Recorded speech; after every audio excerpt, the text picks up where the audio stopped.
metal has begun, and metal shall prevail. For we know what they have done. 5 legends of our realm who sought to follow the path of their dark musings. But they did not know what they had summoned. Pentakill.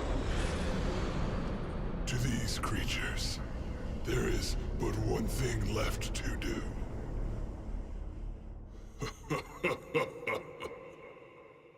Heavy metal.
Tell me now the fortune of the realm. Come on, I say now to wipe out the traitors.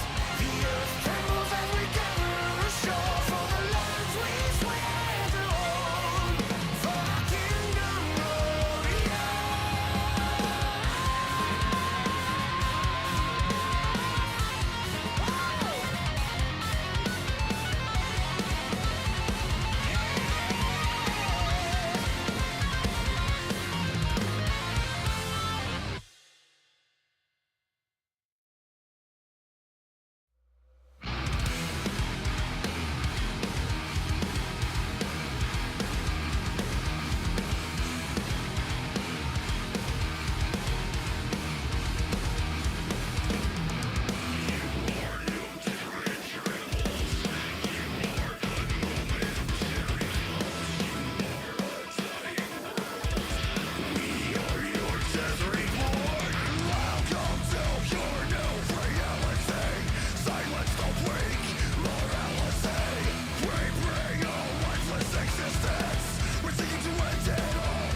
will stay and fortify. You will be our silent eye.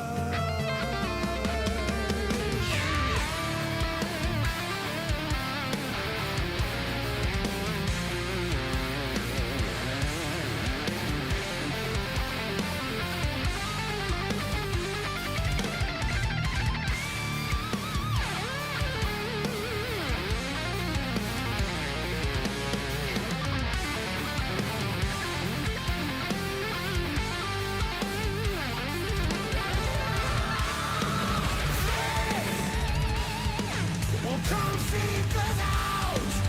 We will be there to give them reckoning.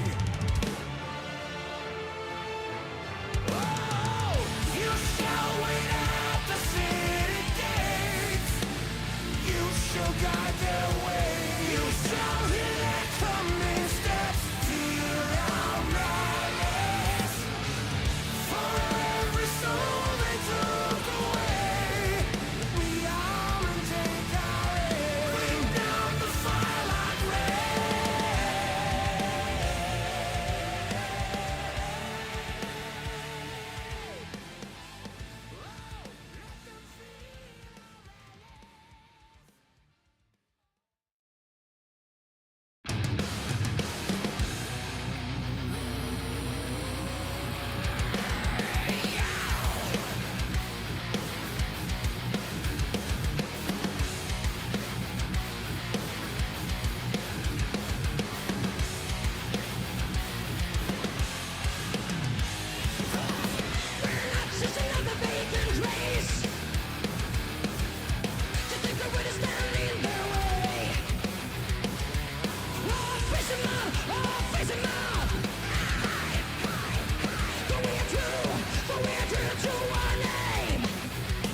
praying now you're predator.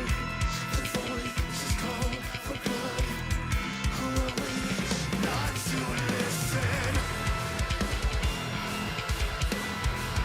Who are we not to listen? Who are we not to listen? Turning their whole world into dust and ash. Will bleed their whole world dry. Down to the last one. Show them who we are. None of their lies will remain.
变革轰然来袭，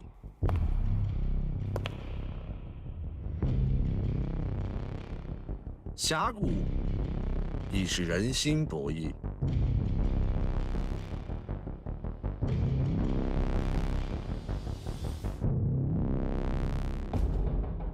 厉兵秣马，落子无惧。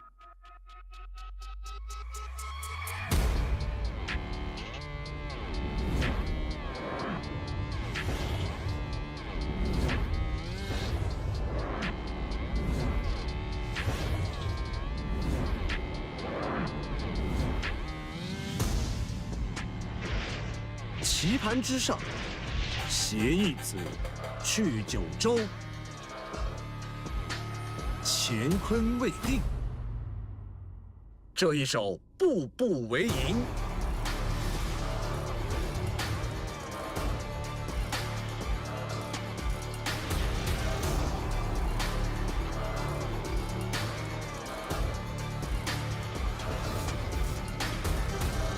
驰歌试马少年们，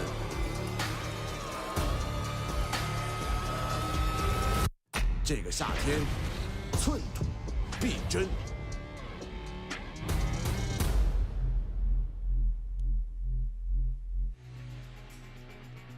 Welcome back once again to the LPL and once again to the Knights Rivals stage. I am Mazel, I'm joined by Nymera, and we are getting to the final day of this stage. I couldn't be more excited. Somebody from Nirvana has to make it in. They both can't lose. We're gonna have a cool night, a best of 5 in front of us. It's gonna be a lot of fun. It's been a great stage as well. You know, starting off the best of fives a little earlier than just the playoffs as well. Now we're left with our top 2 from the Nirvana group, otherwise known as Nirvana's greatest hits. So that's the last time we're going to see that one here. I'm really looking forward to this match. Content it's one warning. we've seen before, but there's going to be so much of that. But of course, I think this entire stage has delivered. I think the last 2 best of fives, we had a 5-game one, we had a much shorter one the other day. It has been very, very entertaining though, and we now have basically confirmed first round matchups. NIP and LGD will be facing off against each other in their first round of playoffs, and then the winner of this series will be facing off against Fun plus Phoenix on the other side of the bracket as we get our kind of like double legs of the gauntlet coming through to the LPL playoff stage just beyond this point as well, which should be starting after these games have finished in the coming days after this. But of course, we now have to finish off with our one team from Nirvana making it through. IG and RA did fall to their various opponents, but one of these teams, as you said, has to make it through from Nirvana. Yeah, I couldn't be more excited. I've always just been a big fan of more competition, more stakes, and adding this little mini playoff tournament in front of the playoffs, giving a chance to teams that maybe weren't expecting a lot out of themselves in that second stage to have a chance at it and make these pushes. We'll see how that works out for both these 2 teams in front of us, because OMG versus TT is going to be a lot of fun. We've seen this matchup before. The last time it was a little bit one-sided. Now it is a best of 5, truly unlocking some of the potentials. But let's go ahead and take a look at this OMG roster, because there's been some really, really important things to focus on, and one of them primarily is in the mid lane. But as a team, it's been from their worst to their best across the split. Yeah, OMG, they're one of the most historic rosters within the LPL. This would be their 14th playoffs if they were to make it, but the players on this roster have really, really changed from previous years. Of course, Angel has been the real banner bearer in the mid lane. He has been the most important player. But for me, the most unexpected addition with the biggest consequences was Tianzhen coming in the jungle. I thought that Xiaofeng was great in the jungle for parts of this year, but Tianzhen has come in.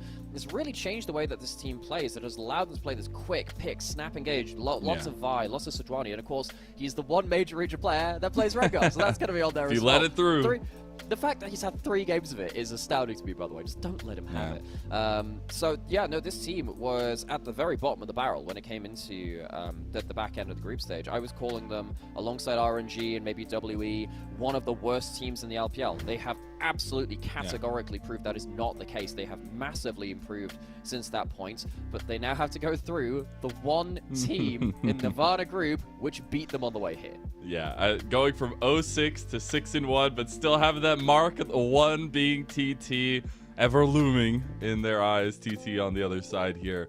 Obviously, some major tent poles for this team. We look at UCal, who has constantly been the energetic fire that has lit in this team, but it really has been a story of 1xN and Feather's growth together, being a pretty interesting bot lane to keep an eye out. The aggression there, but Beichuan as well. That aggression being key to TT's comp as a whole. No, TT, for parts of this year, were just, okay, what extend, let's see if you can carry, and parts of last year was just, okay, UCal, let's see if you can carry. That was kind of what we knew about them. This is much more of a team effort now, and TT are on the verge of only their 2nd playoffs ever. This team has got themselves to that brink, and given that they beat OMG last time, they should feel confident coming into this best of 5, particularly with their run of form so far. Yes, TT have had some pretty awful losses too throughout the Rumble stage in Group Nirvana, but they've shown some incredible upper levels, some incredible team fighting. I think that you're right to call out 1xN and Feather together. Previously, I was just like, well, it's 1xN on his own, 1v9 in all these games. It's not the case now. I think that Feather coming in for Chocho on this roster has really, really helped them. I think Feather's been incredible, Alistair, and stuff like that. But also, lots of other things have happened too. The meta for the mid jungles helps too. Beichuan looks very comfortable on the AP jungles. UCal looks a lot better now on stuff like the Lucian and Nazari instead of the Corki, which he was kind of struggling on a little bit more. This team has found itself in a good meta with a good form for a lot of its players. And I am very, very excited about how the meta itself is going to play out, if OMG are going to find their Rengar, or if otherwise we're going to get TT have answers to that. And I think that's where we look back to the series last time around. I know you talked a little bit about the disappointment from the drafting style, but OMG, they can overcome that, especially with some of that track record. So last time we saw this, yeah, I looked at those drafts and I thought, not really what I want to see out of OMG. These teams, of course, have gone very, very close over time. If you look at this head-to-head here, but the last time they came across, it wasn't that close. In fact, if you look at most of the series we have seen between these two teams, it hasn't actually been that close on the day. So I'm really interested to see whether we will have ourselves a bit of a better read. And of course, neither of the teams have ever played a best of 5 against each other. These are 3-game series. Last time around, OMG, they went towards stuff like the Maokai for Tianjin in one of those games, and it just didn't work. The way that OMG wants to play the game, and the way that I want to see them play today, to take a more even series versus Thunder Talk, is to play towards faster engage. The Maokai is engaged, and it's reliable engagement, but it's just that little bit too slow for what OMG wants to go towards. They really want that Sejuani, the Vi, the Rengar if you can get it, to allow players like Angel and UCal to have their best foot in that engage as well. You have these junglers like really going forwards, and someone like Feather as well, really pressing that engage really well to give players like Angel and UCal, the star veteran, the banner bearers of both these teams, a chance to really carry through. I think a lot of this starts from the draft. I think a lot of it starts from how these teams will look for initiation. They are both teams which are incredible from ahead of the game, and that's partly because they have very creative carries like UCal and Angel to do that stuff. I'm really looking at how many times we're going to see the Lucian versus Zeri matchup in that mid lane today. But it's funny that both of them kind of prefer the other. UCal a little bit more on the Zeri, Angel a little bit more on the Lucian. But it is all about those prow mids. And I loved it because you had the words here. I'm going to take them from you to set you up. But it's about a race to see who dunks on who first. You can only one team can dunk on one team every game. It's going to be a little bit about who can take that tempo early. Yeah, because both of these teams are most League of Legends teams really thrive when they're ahead of the game. Some teams struggle to close out games and whatever. These teams, when they get ahead of the game, are really good at finding their fights, finding their initiations, is snowballing through to the end of the game. So, yeah, this might be a series of one fight in the early game, much like we saw from OMG versus RA in their last best of 3 of the Nirvana group as well, where the first fight of the game explodes, and if it explodes in one favor and it's not an even fight, then the game just slides away like it's on like a banana peel after that point. It's very hard to recover. Last time we saw the best of 3 between these two teams, it didn't really end up like that, sadly, for in OMG's favor, because I don't think they gave themselves those snappy initiation tools which they've really thrived off of before. So I'm really hoping we see a bit more of adaptation to allow them to get those faster engages. It's a best of 5. They'll have another couple of chances, and that's hopefully going to give us a chance for a really good series. And that's why, you know, you look back to the first series of the Knights rival stage, and you're like, if that wasn't a best of 5, it's a much different situation. The best of 5 makes the difference. Maybe don't look at last night. You know, it was a little bit more clean. Don't look at the Shyvana picks either, don't worry. Yeah. Hey, ain't beating the allegations is all I'm saying. I don't know anymore, man. We had a long conversation about that the other day. I feel like I'm the one person defending Shyvana, and look, we'll see if I'm on Team Ox. I'm on Team Ox. Like, I don't know what your team is called, but... I don't know anymore, Marcel. It ain't looking like it's a particularly winning team at this point either. But hey, we'll see what that comes out in this series. We will. And I think that's also the more important thing to focus on, is this is a win and you're in, lose and you are done in 2024. And as we get to the arena, the stakes couldn't be higher. 2 teams who've been maybe on the outside looking in for a lot of this recent history. OMG, a storied organization, but not here in recent history themselves, losing a lot of those pieces that was making them popular over those last couple of years. Now TT themselves also, as you had mentioned, would be second time making playoffs. So big moments to step up, and a lot of developing stars and a lot of big names to fill those in-between gaps. And really can't be stressed enough how much of a history OMG has had. They've had 13 playoffs so far. This would be their 14th. The players have changed. The org remains that still same kind of OG from the LPL as well. This team has been to the very highest, the very lows of the LPL, and right now they're kind of somewhere in the middle. Weirdly, they've found themselves across the full breadth of results across here as they walk onto stage here as well. I think a lot of people would be right to say, okay, OMG, are they really favorites coming into this, even though technically they're the first seed from Group Nirvana, because they lost against TT. I'm hoping because it is that best of 5, we will see ourselves a lot more adaptation, a lot more ability to showcase what they are good at, rather than just showing what they're not good at, which is from playing behind the game. And TT, they would very much like to see a repeat of that earlier series between the two of them, where they just have the better read, and they get themselves to that playoffs for only the second time in the Org's history. Yeah, I mean, even if you look just as recently as spring you had that stark difference, right? You had TT finishing 13th. They were just behind, the IG pack with AL as well. They're a couple games behind them. Whereas OMG, they did make it to playoffs, but then they had a little bit of a rough time against WE in that first round. And that also represents a little bit of the strength that is needed with a gauntlet like the LPL is. You're getting another best of 5 added onto that. And you've got to hit the ground running here in this one to keep that momentum going for the rest of them, as UCal gives us his signature yell every single time this man comes out here, and I love it. I'm wondering whether he's been investigating the powers of Samson as well with power through hair. I'm just hoping that there's enough blue dye left in his hair. I was hoping for like a refresh. I was hoping for like the bright blue. Maybe we get that for playoffs. Maybe that's what we get at that point. But yeah, we'll see whether he can carry this team in the ways they did last year. Last year, they made themselves into playoffs just barely in the spring, and then in the summer they missed out by just one series in UCal. He burst into tears when they did make it into the playoffs because he'd had such a hard year in regards to the performances and got so close and couldn't quite make it. I think it's quite easy to forget because often the spotlight is on the top teams all the time within most regions.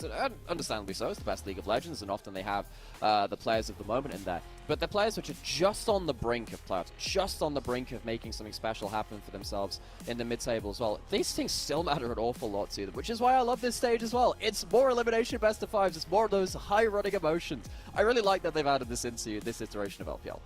Yeah, and it gives opportunities for teams to put themselves on the stage that maybe might not otherwise be there. Obviously, carving out a couple weeks from the regular season that we had from in spring, but maybe these opportunities wouldn't even be there since we have a little bit of extra buffer on the other side of that 10-team usual setup for the playoffs. But now diving into this one a little bit more specifically, our big setup is all around mid lane. We'll come back. We'll talk about all the history. We'll talk about UCal. We'll talk about Angel. But I also want to talk about that developmental piece. I got a soft spot in me for that one. And it's all bot lane. I think not only has it been a story of 1xN and Feather having a lot more strength in that 2v2 themselves, but it also has been more about Feather having a lot more direction making for TT, getting out on the map and helping ensure that Beichuan has consistency. Yeah, it's a team sport. At the end of the day, you exist within a structure, and that structure can do great things if you're on the same page. We've seen, of course, it not work out that same way for this very team. TT have been a team that have occasionally been very poor at playing around side lanes or looking for the right kind of team fights. They've done a lot of learning in this summer, and I think that Feather, on an individual level, has done a lot of individual learning as well. Back last year when he was on Rare Atom, we saw him occasionally have some fantastic games. He'd pull out stuff like the Blitzcrank every so often and have some individual hyper performances. That wasn't consistent, and you can tell that the systems which we were talking about there weren't really in place for him in that organization. And in OMG, it's not an OMG, sorry, in TT. It has taken a little while for us to see what fruit that's born here, but this team is on the same page now, largely. I think they have fixed up their side lane play. I think that their initiations, their team fights have looked really crisp for a Nirvana group team. Now, whether that will transfer up to playoffs and against the Ascension teams which are waiting for them there as well, that's yet to be seen. We have seen our other Nirvana group teams play against Ascension groups, and we left a little bit wanting, but today it is all Nirvana. It's our greatest hits. The top two from Nirvana group face off for a last playoff spot. It's going to be a lot of fun as we dive into draft here. It is a little bit about if that Rengar is going to be let through whatsoever. We have OMG on the blue side to kick us off. Brand, Ezreal, and Alistar banned away. Is on TT's red side that they are going to take away the Sejuani and the Rumble so far. Waiting on that final ban. And at this point, it feels like it's got to be the Rengar, or you just test your waters in game one. This is the thing. If you're going to let the Rengar through, now's the time to do it. Rengar is currently available for OMG. Now, what happened last time was OMG first picked or early picked the Rengar, and they allowed the Ashe Braum to go through on the other side, and the Rengar couldn't deal with that kind of pressure. So now they lock in the Ashe instead and say, well, we don't have to first pick a Rengar because we're the only team. We got two more picks. They have plenty to go through before the next bans come through, as you rightfully said. So now TT, they won't get themselves that Ashe Braum, and now they might be afraid to lock in something like a Leona because the Ashe Braum is very good at that too, so that would remove another engaged threat for Feather. See who gets their hands on the Lucian sticks first. It's going to be UCal's turn. As we have our first fighter up there in the mid lane. It is our premier matchup here, and that mid lane priority is oh so important. I expect there to be a big answer here in this first phase for Angel on the other side, but now maybe a little bit of setup for that jungle matchup. If you know what maybe you expect coming, maybe you do go for something along those lines, but we also have seen prevalence of those engaged supports or things to set you up, and right now they're going to go with that. TT, get the Braum. You break up the Ashe Braum duo, which is so strong. So that makes a lot of sense.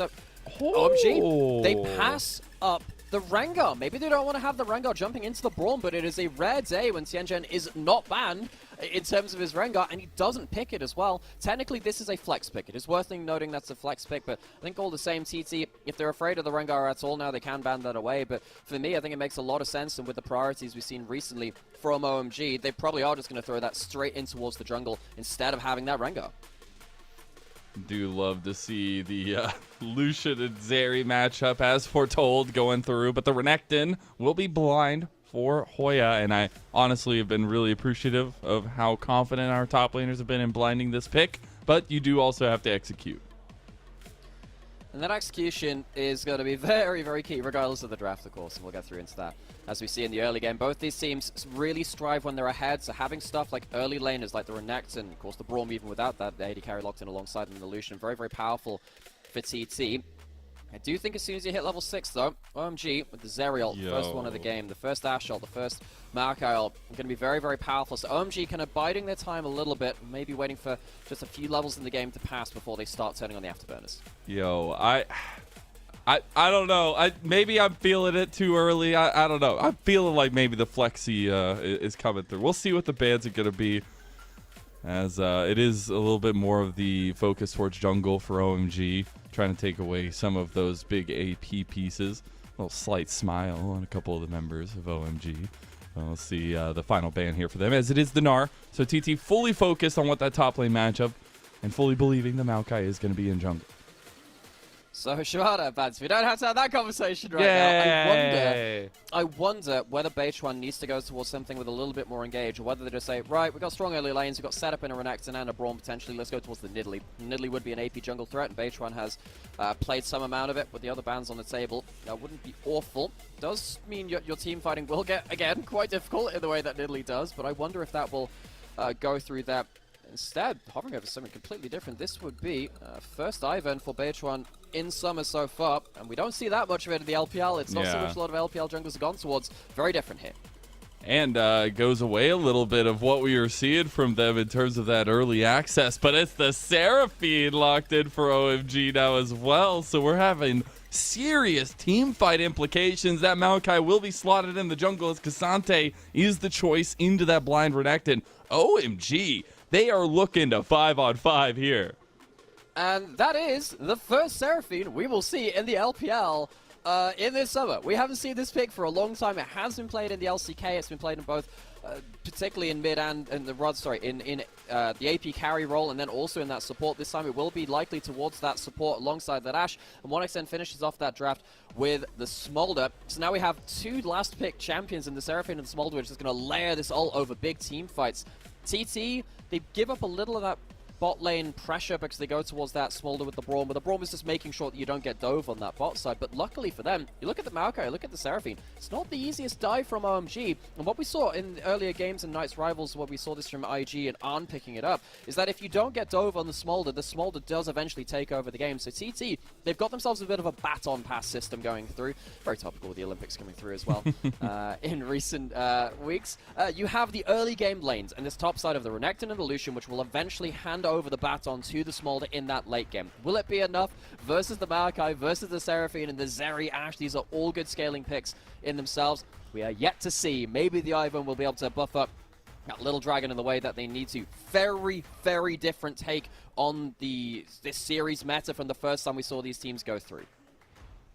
Who's going to get dunked on first is the idea we have to look for here in game number 1. But in all reality, there is only one that can rise to join the other teams in the race for the Silver Dragon Cup, and there is only one spot left. Somebody from Group Nirvana has to claim it. Our 10th seed in those summer playoffs on the line. Will it be TT for their second time ever, or will OMG continue their legacy and go for a 14th time? It is a best of 5 to decide if these teams are still in 2024 or not, and we're getting into game 1. It's OMG versus TT.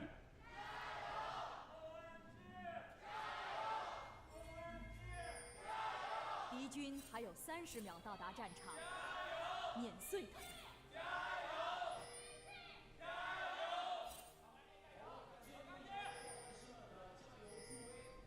I was a little spoiled that first night, you know, with the guy yelling, but man, we got some energy in there tonight.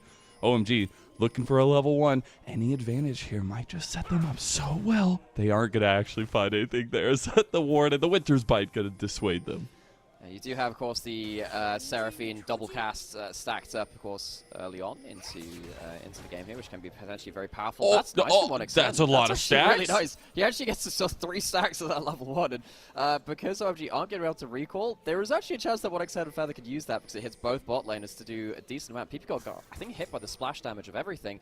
They still have a Braum. There is every chance that they go towards that Braum passive They're on a ward as well. I think that OMG might have overstayed here. You're on a ward. You're on a ward. Oh, no. Oh, they're going to follow it up. Concussive blows, too. Going to end up connecting TT. Getting so many stacks. 6 already for 1xN just before they even get into lane.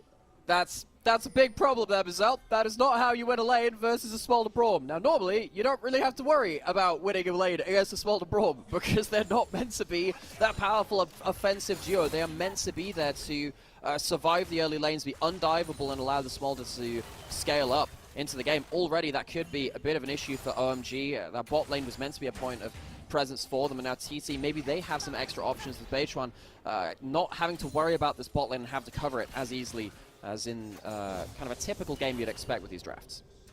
I'm really curious how this 2v2 is going to go, though, because Ashe Seraphine can be so daggone oppressive. First of all, you get the root proc off the slow from Ashe anyways, but it is just something where you're going to take all this poke all the time, and you can't really do anything about it. And Braum's going to have a little bit of a difficulty to get onto them. But once they do, we'll see how that works out for them. But now, I also want to check out something we said earlier on in the happiness from Nymera on the draft. Last time you were not very happy with OMG's draft style. So far, how are we doing? Game 1. Okay, so it's not the stepping engage from Tianjin, but you do have the Asher and you do have Seraphine Marco to follow up. So in terms of OMG's ability to pull the trigger and just go hell for leather into the team fights, I'm happier with that identity of a team fight. Now, of course, that's different now with this early game because you have to worry about the Smolder potentially a little more. This is the last time that the Seraphine was played on the bottom of the screen. FX was the BLG saw a little bit earlier in the year from life. But yeah, OMG, they do have some go buttons. It's not from Tianjin, which is normally where we've expected it. And in fairness to OMG, if you want to try something a little bit different, if you want to play something a little bit like the Seraphine, which we haven't seen that much here in the LPL at all. It has been completely absent from Summer so far, but it has been played by teams particularly like KT Rolster. That can be potentially powerful. Might have a gank on the top side. Oh. Does end up getting it. Both going to go for it. Harry does have the dash and the shield, though. And maybe a little bit more damage. Okay, Beitron didn't have the ranged attacks up there to follow up. Yeah, Beitron. Oh, you know, there was that change to Ivan where it's just the extra damage he gets from standing in the brush now. He does get the ranged attacks just from randomly walking around, but it's just gets all that damage. It's really, really nasty. Sometimes I forget about that because Ivan's been in and out of the meta, but for those of you have seen this about the place, he's been a bit of a menace actually now that he has a lot more damage, and of course Daisy, of course, is going to be weirdly a damage so later annoying into the game as well. Yeah. I know we talked a little bit about what I said, some of the cool growth we've seen from him. It was really nice to see him come over from Joy Dream JDG, but I think Starry also on the other side deserves a lot of praise as a purely developmental OMG project. Been really cool to see, and now he's going to have a lot of onus on him to be the one catching people out with his Enchanted Crystal Arrows. The Asher is so much to OMG, and that's going to be quite important to get them landing early as well. So, because eventually into this game, Beitron is going to have a Mikhails. Right now he's in bot side just to make sure that no funny business is happening around this bot lane. People got quite low HP. They might not be going for funny business. They might be going for a full gank. Oh, he's going to have to cleanse. Does have one more auto. Can't get in range as TT. So the bot lane losing the cleanse here of Starry. It's, again, much more than you'd expect from this bot lane early on. Yes, there's an CS advantage for Star and PP God. If they didn't have a CS advantage at least, that would be absolute alarms blaring across the rift. So I suppose at least they have that. You know, 1x and Feather now being able to get some good chunks onto Star and PP God, keep themselves stacking up on the Smolder as well, who started with the W, so you don't get the Q stacks early, but with the amount of W hits on champions, you're not feeling particularly aggrieved by that in the early stacking department either. So now Starry, who is at the point of this kind of failure right now from OMG in the early game, but they haven't quite managed to get what they wanted out this TV2. We return to this question. Hit level 6, how much value can get out of those arrows before Beitron gets himself something like a Mikhail's later into the game? You're still expecting a Moonstone and a Redemption, but eventually there will be a Mikhail's, whether that is first, second, or third item, depending on how much he values that. Can you get value out of your arrows before that team-wide cleanse will come through for the first person picked off? I love the emphasis on all those go buttons for OMG, and as soon as they get level 6, I mean, even PP God's going to have a lot to say with the encores and things like that, but the follow-up damage is definitely going to be there. You have a lot of really good peel on TT's side. I mean, not only can you call Mom, which is always a safe bet, but you have, you know, the Glacial Fissure, things like that, the Daisy, as you were mentioning earlier, to try to stop a lot of that forward progress. Level 6s had been hit in mid lane, so you kind of just going to pop his. Couple gunslingers going at it there, but I think now we also have to think about the first Grubs and Dragon trades that are coming down, because Beitron is already on this side and already starting this one up. Tianzhen is getting the Dragon for OMG. Yeah, so typically Dragon goes to the team who ends up getting the bot prio, and as much as Smolder and Braum have had an easier time of this early bot lane, it is still not going to be pushing out this lane and getting lane dominance or anything close to that. So Tianzhen gets himself an easy start on that Dragon on the other side by kind of process elimination. Beitron doesn't want to be on bottom side of the map with his bot lane pushed in, and he'll go to take the Grubs up towards the top side, towards his more dominant solo laners, Yukal and Hoya, for this early game right now. And we'll see whether we'll get a trade of this. Typically, in the best of 5s we've seen over the weekend, we've seen the objectives be traded at the first part and then kind of flipped over because neither team wants to give the 2 Dragons up or the 6 Grubs. So it's kind of a bit of a handshake so far when it comes to the second round of spawns. All right, I got a real serious conversation right now, Nymera, and if I go too deep, if it's too far, let me know. What's up with the transition to getting all these boots first completed items now here in this day and age? Is that too deep? Is that too far? I don't know, man. Everybody's just looking at the shiny shoes recently. So, you know when you go into a store and you see there's a limited time sale on various clothes or whatever, you're like, man, I should really get this before the sale wears off. Is this an S-trade right now, I'm just looking at these boots and saying, well, boots are getting nerfed soon. Maybe it's just a response to that, where all these players flash sale, get all the boots you can. This is the last time for me to get that really nice boots first back spike or whatever it is. So maybe that's it. But also turns out cooldown boots, particularly for the Ivan and the Smolder, really big points of power too. On a serious note, Smolder just wants as much easy cooldown reduction. Turns out cooldown boots are really good for that. It's been really interesting to see. I always love those little minute adaptations we see with different patches. We saw the Lightning Crash use. We also saw the Culling use earlier. These two guys just going at it over and over again. Now, though, level 6s completed for Starry PP God. OMG already being proactive, going for an invade here over onto Beitron's jungle and taking away the blue. So this is the point of how OMG now to play around. You have all of your ults coming through. It's going to be important. Toya doesn't have level 8 just now. Gets it off those minion kills, and Harry very much not enjoying this matchup up here on the top side in terms of the trades. At least getting himself some decent CS, but it really will be about TT respecting that first arrow of that game. First Mauer ult, which can set up for that too. There isn't really anyone who wants to be tanking that right now. I think Feather can do in the right position when he gets the shield up and he has that heal, but even then he's not going to be particularly happy about the million years of CC that potentially could come through. So we talked a little bit about the engage tools for OMG, some of the peel tools as well for TT. But it feels like we're going to start getting some map movement here to make things a little bit more spicy in mid lane. Both Feather and PP God doing exactly what we expect them to do and try to get out and influence the map as much as possible. Angel needs to be a little careful as TT were collapsing onto him. But I think both these teams very noticeably know what their win conditions are in terms of getting these items and getting these team fights under tow. And here's that combo. Cleanse used, Flash used, TT's bot lane under disrepair. Yeah, so one thing there, ult traded now back into that mid lane. Angel getting some damage back. Yukal still has his culling. Oh, culling's big. He didn't have the dash though in the end. So trade on that mid lane. Worth noting as well, something that we haven't talked about in regards to the Seraphine and the Ashe. So the way that Seraphine's E works is that if you are hit by a single blop of it, you get that slow. And then if you get a second blop of it, it goes into a root. If they're already rooted, then it goes into a stun. It kind of keeps stacking up over time. Now, if they're already slowed in the first place, then it goes one step up that chain. So if Starry gets an auto attack onto a target, then of course the first E that hits from the Seraphine will also be that root as well. It's one of the reasons why you see a lot of Seraphines going towards Rylai's for that one item wonder to allow you to get real good value out of that single cast of the E, but that's why what I wanted the flashbacks there. Make sure you keep track of that later into the game and how many slows are stacked up for the Seraphine to get max value. Starry, in a very awkward position down there. Giving a couple extra traded blows over to 1xN. He's doing a pretty fine job on the stack so far, 61. See if he can continue getting some trades in. Beichuan showing his face down here. Immediate flash out of Starry to get away from Mom's breath. Maybe a little bit of coffee in there as back will come through for TT. Yeah, that's I got him.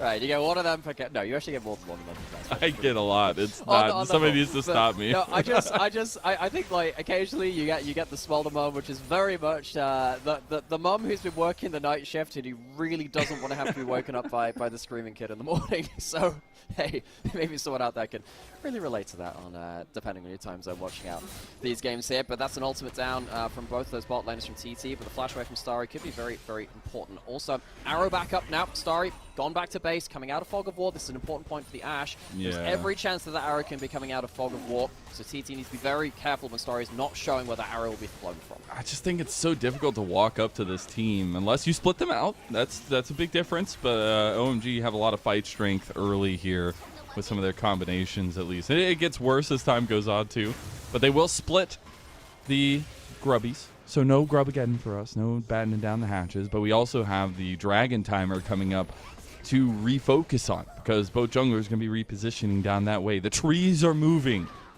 It is, of course, the Battle of Fangorn Forest matchup. We have Maokai versus Ivan. Always a fun one to see that in terms of the role of our photosynthesizing friends. Good gold over the 1xN trade for those grubs. Dragon started already. TT didn't really want to walk into enemy-controlled territory. They still have a good ward here to spot out some of the approach from OMG, but they still need to be careful of this Ashe Hour. Starry can fire it out from the spot side. OMG have everything. I mean, they could pull the triggers here. You're getting a move from Hoya, no TP. He TP'd to the lane and is just walking all the way down.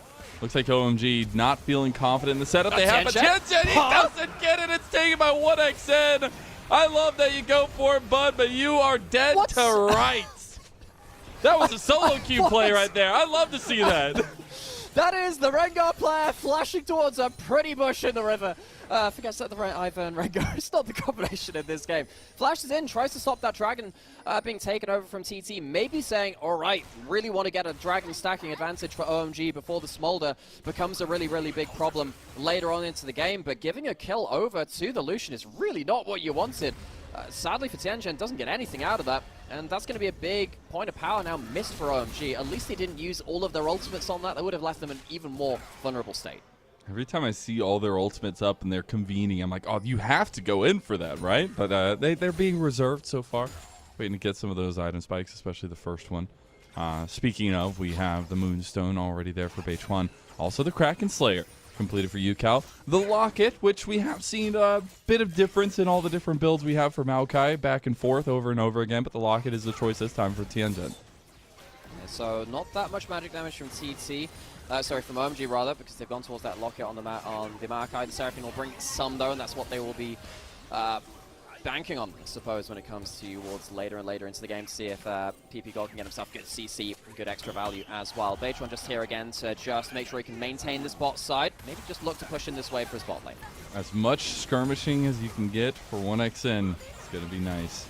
He's already almost on that 100. Enchanted Crystal Arrow, Nature's Grasp used. Encore going to be held on to here. 1xN pops the cleanse. There's TP coming down, though. That's going to be UCal joining. Concussive Blow is going to be acted upon. One more hit. PP God gets flashed on by UCal. And TT are off to the races. A double kill for UCal. And he wants that triple. Add another one here for the man. It's not going to be fast enough. Starry's got the speed, but it's a 3-0 lead for TT.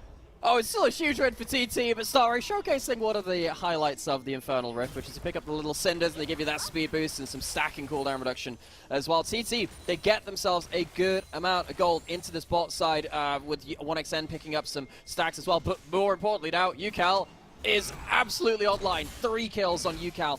Very, very powerful. Gets himself towards a huge mid-game spike now for TT. And OMG, we have said they are not a team that is that great from playing from behind. We have said that they need that snappy engage to play through Tianjin mostly. And Tianjin has had a very poor 5 minutes or so. I bet he's really wishing he didn't flash for that dragon. Now couldn't get himself without that last play. Still doesn't have flash for this Herald fight. And OMG, they don't have that arrow. They don't have the Seraphine ultimate. So they're going to have to probably see this one go away as well. I don't think they should be fighting this one without their ultimates.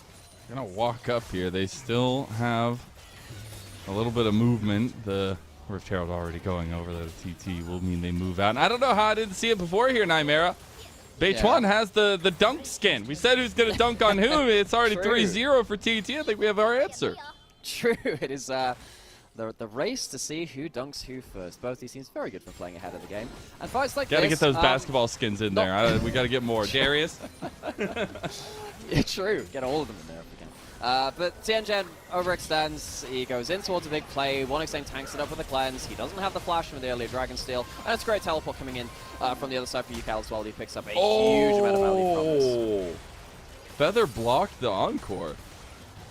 Yeah, Brom Shield will do that for you. They'll do Massive. That for you. It definitely helps. I think they probably would have died anyway. Could have probably thrown that out there, but still, nice to see a little microcosm of what can happen later into the game. So let's just take stock of where the current game is right now. The gold is fairly even. Angel got himself a first turret towards that bot side, which means that he is kind of within parity now of UCal. You did get a lot of gold earlier. Big problem for me now, though, is the problem that gold will be lying to you. You have a Smolder who's not blown out of this game, has that Shojin, is very happy to keep stacking up here, keep wave clearing as well as the game goes on. Dragon's up in a minute. Because TT got that earlier dragon, they can give this next one up. They're not giving up an early soul point, and sadly for Tianjin, if he had stolen that dragon earlier, maybe TT would have been forced to fight to stop that early soul point going over as easily, but that's not the case. Now we are in this situation where 1xN is going to take up shop in this, set up shop in this mid lane and just try and wave clear for what he can, and particularly now he has that Shojin, he can keep doing that for forever, really. Gonna be pretty active here as TT were hovering on bot side because that dragon is coming up for them as we were talking about it. Chance of Crystal Arrow, we're gonna watch it fly. It's gonna land on the feather. Maybe they want to follow it up, but it is a Braum, so maybe not the best target. They do defend this outer turret in bot side, but they do lose one of their go buttons for this fight around Dragon if they're going to go. Yeah, the go buttons haven't really been that well used from OMG so far. There was that one flash out of 1xN, but now he has his cleanse up as well, so even if he did have it for the fight, there's a chance that he could tank either that or the Mark ult. Doesn't go south. TT, they're not even going towards the early Dragon in the spawn. They take the mid lane turret. Hoya even potentially going towards the dive, but they just want to get that turret first and foremost, and they'll get that for free. They'll lose a lot of the health on the Rift Herald. Maybe that makes the charge a little bit more difficult on the next one. Also, little note, second item completed for Angel. You were talking about that item parity here. Angel is very strong with the rune hands, but he cannot get caught. And I just spoke about him. He does have the dash over the wall, makes it to safety, but now he maybe OMG overextended to try to reposition to save him. And now it's PP God getting caught out. They do have the rebuttal as a little bit more damage going back, but now they're caught in a rock in a hard place situation. Hoya is the front line. Look at Angel. Angel on the back. He's got the concussive blow, but he is able to get away. 1xN going forward. Oh no, you went too far, Tianjin. He's gone. And now Hoya, feeling like the hungry croc he is, will get his own double kill. TT 6-0 to start this one off. Are blanking OMG. This matchup was always going to be about who got ahead first, who was going to dunk on the other team hardest in the first fights of the game. TT have been the ones to do that so far, and you can see that OMG, they're not really respecting the fact that they don't have as easy go buttons. They're walking up to enemy vision control, and they're playing very on the edge when they don't quite have the stats to do that. You just Angel can't walk out there. early, not in, and he can't walk there. He needs to have high HP to get himself that ability to fight back, and the follow-up damage from TT is really, really nasty if someone gets caught out. You don't even get to use the Seraphine ult here either, so Angel loses a lot of his HP. Does a good job of turning around some damage, but imagine if you'd done this from parity or done this while your Seraphine was alive with ultimate. It is a very different fight. The fact that a Smolder at this point in the game can be flashing forward for plays like that is a terrible sign for OMG. And this game has already gone way out of proportion for, and TT are very much in a comfort place now. They can slow this game down if they want to, but there's no obligation for them to do that either. You're at 175 stacks almost for 1xn, getting close to that threshold already with the next couple skirmishes as well. OMG, they're going to try to keep up the tempo a little bit. They are just all around this Baron pit as it's going to spawn. There's no way they're doing this in 20 minutes. They're looking for a play on TT. Look, okay, if you're sat in the OMG seats and you see, well, Angel, they got to do something. Oh, he does have a lot of damage on the back end here. UCal does have his team. Angel! Oh, man! It just can't happen like that if you want any success here for OMG. And I think we know who's getting dunked on. Now, I think Angel has been sent back beyond the pearly gates a couple of times in this game already, sadly. First death of the game for him, but he's definitely not been in the safe spots. The OMG wanted to force a play to make sure this game didn't fall apart anymore. Hoy's going to be stopped. Wait, no, he's not going to be stopped. But what? That's one of the funniest things I've ever seen in my entire life.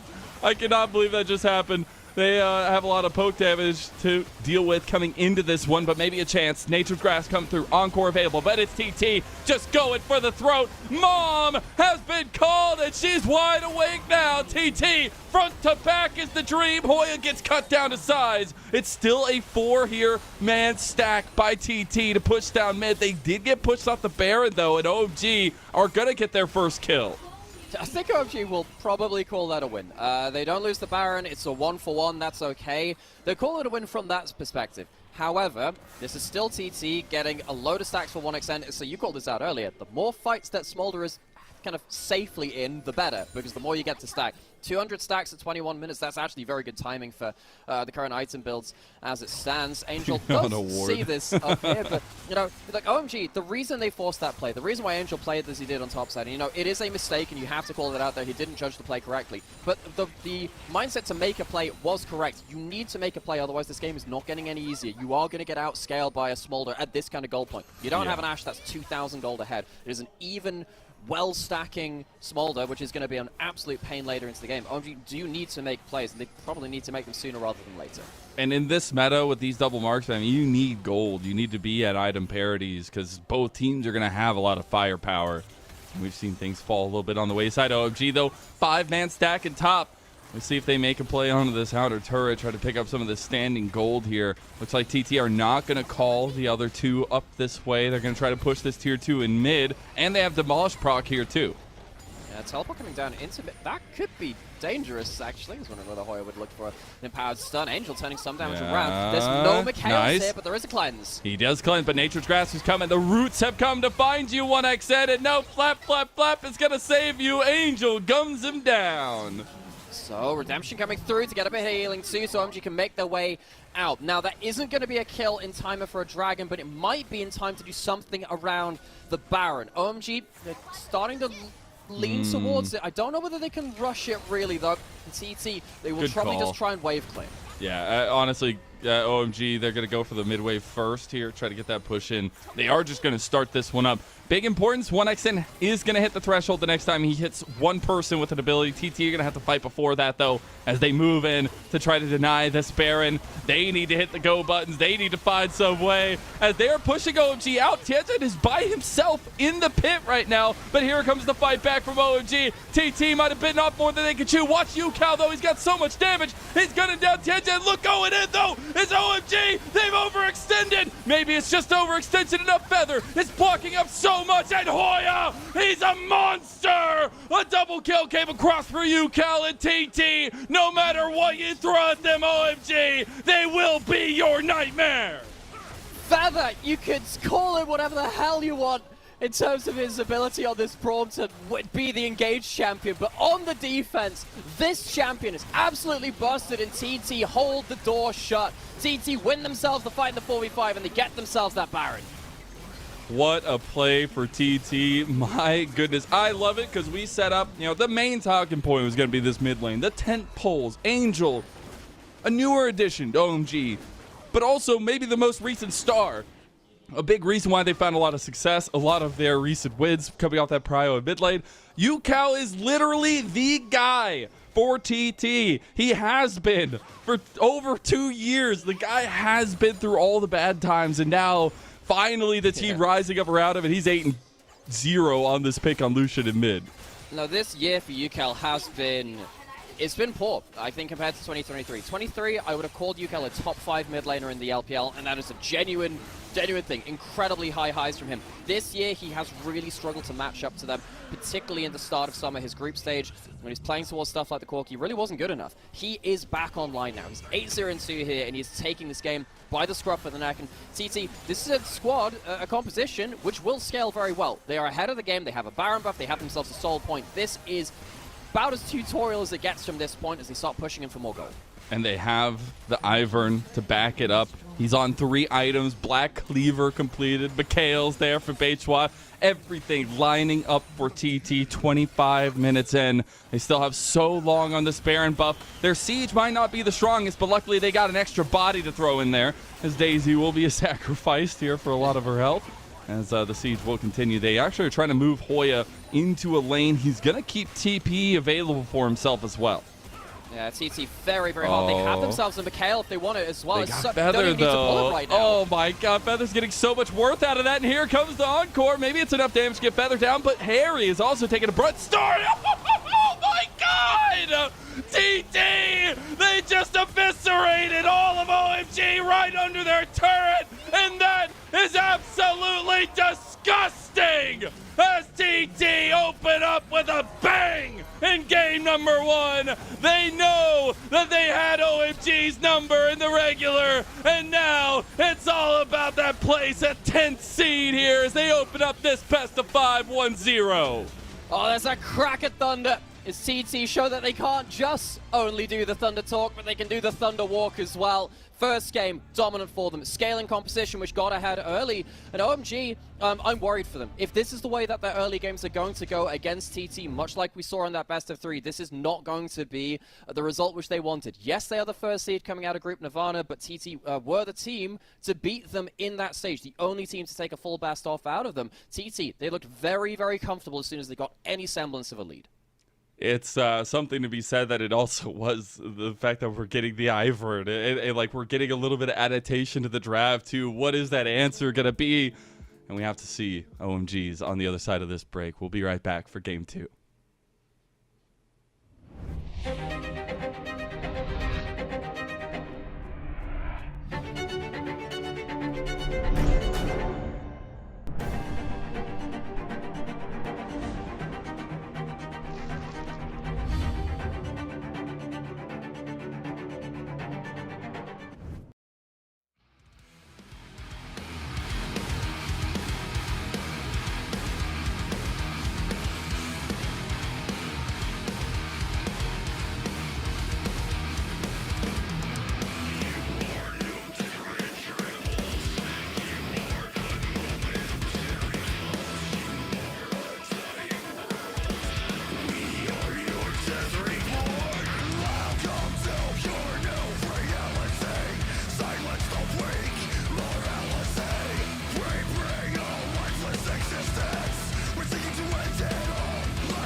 shadows of pain. Vi sörger, vi sörger. Cold and empty, lifeless remains. Vi sörger, vi sörger. Fields of the fallen, blood-washed in rain. This cannot be all that will be. So you have torn this world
Welcome back to LPL Summer 2024, our final night's rival stage. We take a look back at that final fight in the moment for TT. They had such domination in this game. Everything was falling their way. And UCal himself having a signature performance on the Lucian mid. And everything was falling up TT here. There's so much to praise from this game. So much to praise from this game. UCal, I love this guy. I love how emotionally invested he is in this team and in these games. It's really hard to not support UCal because he's so vibrant when he's winning, and he's so, all of his emotions show. He is absolutely not like an Iceman Gala archetype or something like that, which is cool in its own way. I'm not knocking that. But for UCal, I love to see that kind of emotion there, and it's an important series, of course, for TT. First game over OMG, there's a lot to praise from this, and particularly for UCal as well, but I loved the fact that they brought up the Ivan Brawl, made it so easy for UCal to dance in and out of fights and do massive amounts of kills like that. I mean, you go 11-0-3 on the mid lane Lucian. I think you have a lot to say on this one.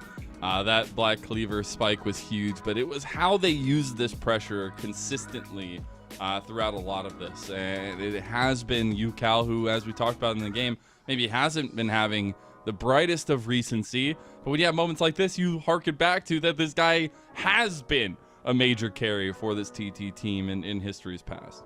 And when UCal got onto form again, TT really started pulling together. That was when this team really kind of just flipped the switch on. There's so much to like out of this game. The early game was well played. I think they had a great scaling comp, but they didn't fall into this trap of, oh, we're scaling, we don't have to fight. They fought when the fight was there for them as well. And I think things were just very, very well in the pocket for them. They knew exactly where the game state was. There was that one moment where 1xN got caught out with Hoyer after pushing for that mid lane in a turret. That was the one kind of blip on the radar for this team, and I think now bringing the question over to OMG, because we just praised UCal, we expect a lot out of Angel.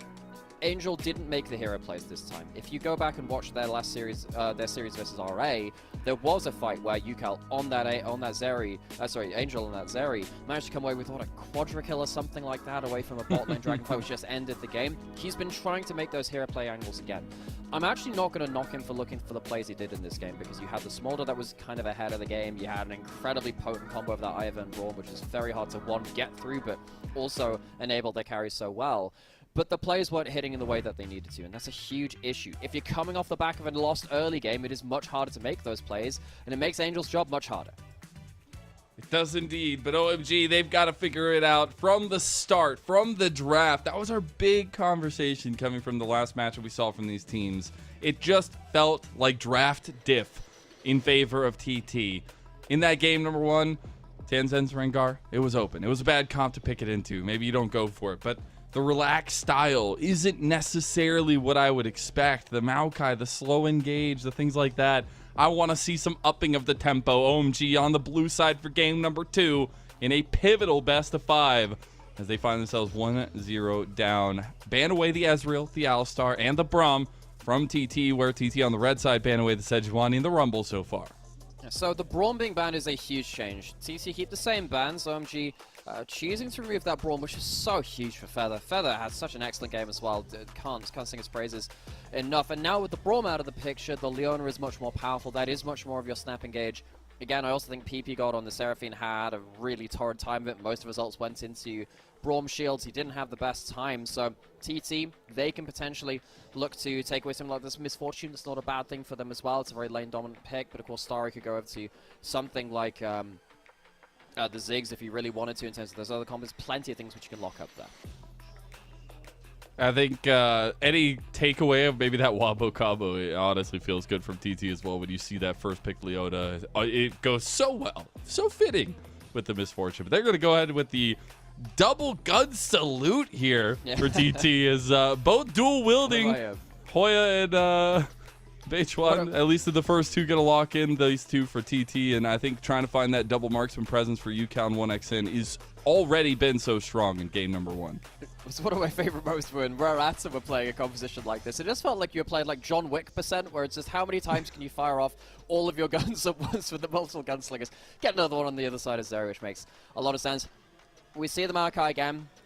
I don't really want to see Tianjin on this pick. They're going to go towards it again. Maybe it's something that's worked well in scrims. Maybe it's something that has worked better in practice environments for them. But I haven't liked the way that Tianjin has been engaging. He's been constantly going too far. He's not been finding the engages on the right time. Yes, it is a much more meta-appropriate pick than something like the Vi or something like that, which Tianjin has also been playing a lot, or had been playing a lot in the Rumble stage. But it feels like, once again, you're going to be finding yourself going into quite a hazardous zone. If Maokai goes too far and there's a bullet time waiting for them, that can be very, very dangerous for them. And once again, TT on the other side, they have very powerful lanes to make sure that the first fights of the game are probably going to be coming off the back of lane pressure, which might also dunk down on what Tianjin wants to do on the Maokai. And we know exactly what early Prio can do for both these teams, but already TT putting that on display in that game number 1. It's all top lane focused, though, for TT in the second phase, as they do ban away the Kennen. See if they want to follow that up with any more ease of access to that Renekton matchup there. Right now, it is all that jungle focus, though, for OMG, taking away the hard farmers, those big AP names that we know and love right now. And the Gnar is the final ban there for TT. Do OMG ban the Ivern? Do they do that? Of course, this time, it's a little bit worse to go towards something like the Ivern with something like the Misfortune. But hey, they saw that last time and said, that was really hard to get through. How about we ban that one away? And indeed they will. So Beitron will have to find himself a different flavor of jungler. We'll see what he wants to go towards there. Probably support count. We could see a support counter pick coming through right now as well, though. This was banned last time, and you trade the Ivern out for it, but I'm just going to say that Zyra in the hands of Beitron is just maybe as lethal, as we'll see him get a little bit more onus in his setup as well. And I think that's going to be a hard wombo combo to get out of for OMG. Yeah, Beitron's been pretty much locking this down on cooldown wherever it's all possible. Ooh, let's go. The Ziggs comes through for Starry. We did say that there was a potential being locked through because the Leona's there. Leona is just so easy to combo up with, and you have enough CC that the full combo from Ziggs can land later into the game. So that's going to be something which can get onto the backline, and there's no Ivern shields to protect the first target this time. In fact, there's no one on TT that really wants to take that engage at all. That could be a bit of an issue for them. They will definitely have to be running something like a cleanse on 1xn, and you might, like that last game, have to tank up the Maokai ult for them, even as an AD carry. The Rel comes through. The Rel can have some limited counterplay into the Maokai ultimate, because you can cast that W backwards and tank that CC a little bit, but also get yourself a reposition on that right kind of timing. OMG, this is an easier game for them in some ways, because don't have to go into the Braum shield, don't have to go into the Ivern as well, protecting the first person picked off. But still, they are diving into a bullet time and a Stranglethorns. There is every chance that TT once again absorb that engage from OMG and just kind of counter it with damage this time, not shields and tankiness. They definitely don't have as many options, but they absolutely still have options. And that's why I think more of the onus goes on to OMG to make sure they can execute. And even if we are going to see this Maokai again, I still want to see it to be a little bit more proactive. And I think in this situation, you're not going to be able to just sit back and let Beitron, get completely out farm in that potential and be that far ahead when you go into these team fights, because you're going to have to set up tools as the Maokai, but we saw last game it's a little lackluster if you're behind. So, once again, we bring it back to that point you just mentioned. OMG, you have changed the draft, you banned out that Braum. Yes, that is helpful, but what will not change is the game will still be hard if you fall behind early game. You don't have to play against that Smolder, which is just a free lane of pressure for you this time. There's going to be that Misfortune, which will be lane dominant. OMG cannot afford to have these early game slip-ups in the same way. We've seen it in every single game versus TT they played against them so far. If we want to see this game, this series, go to more games, OMG need to kind of fix that in this early game. They need to tighten that up and make sure these early games are competitive. Otherwise, Thunder Talk, they're going to be running away into the distance. It's do or die here in this best of 5 for the 10th seed in the LPL Summer Playoffs. TT lead 1-0. See if OMG can respond. Game 2 kicking off now.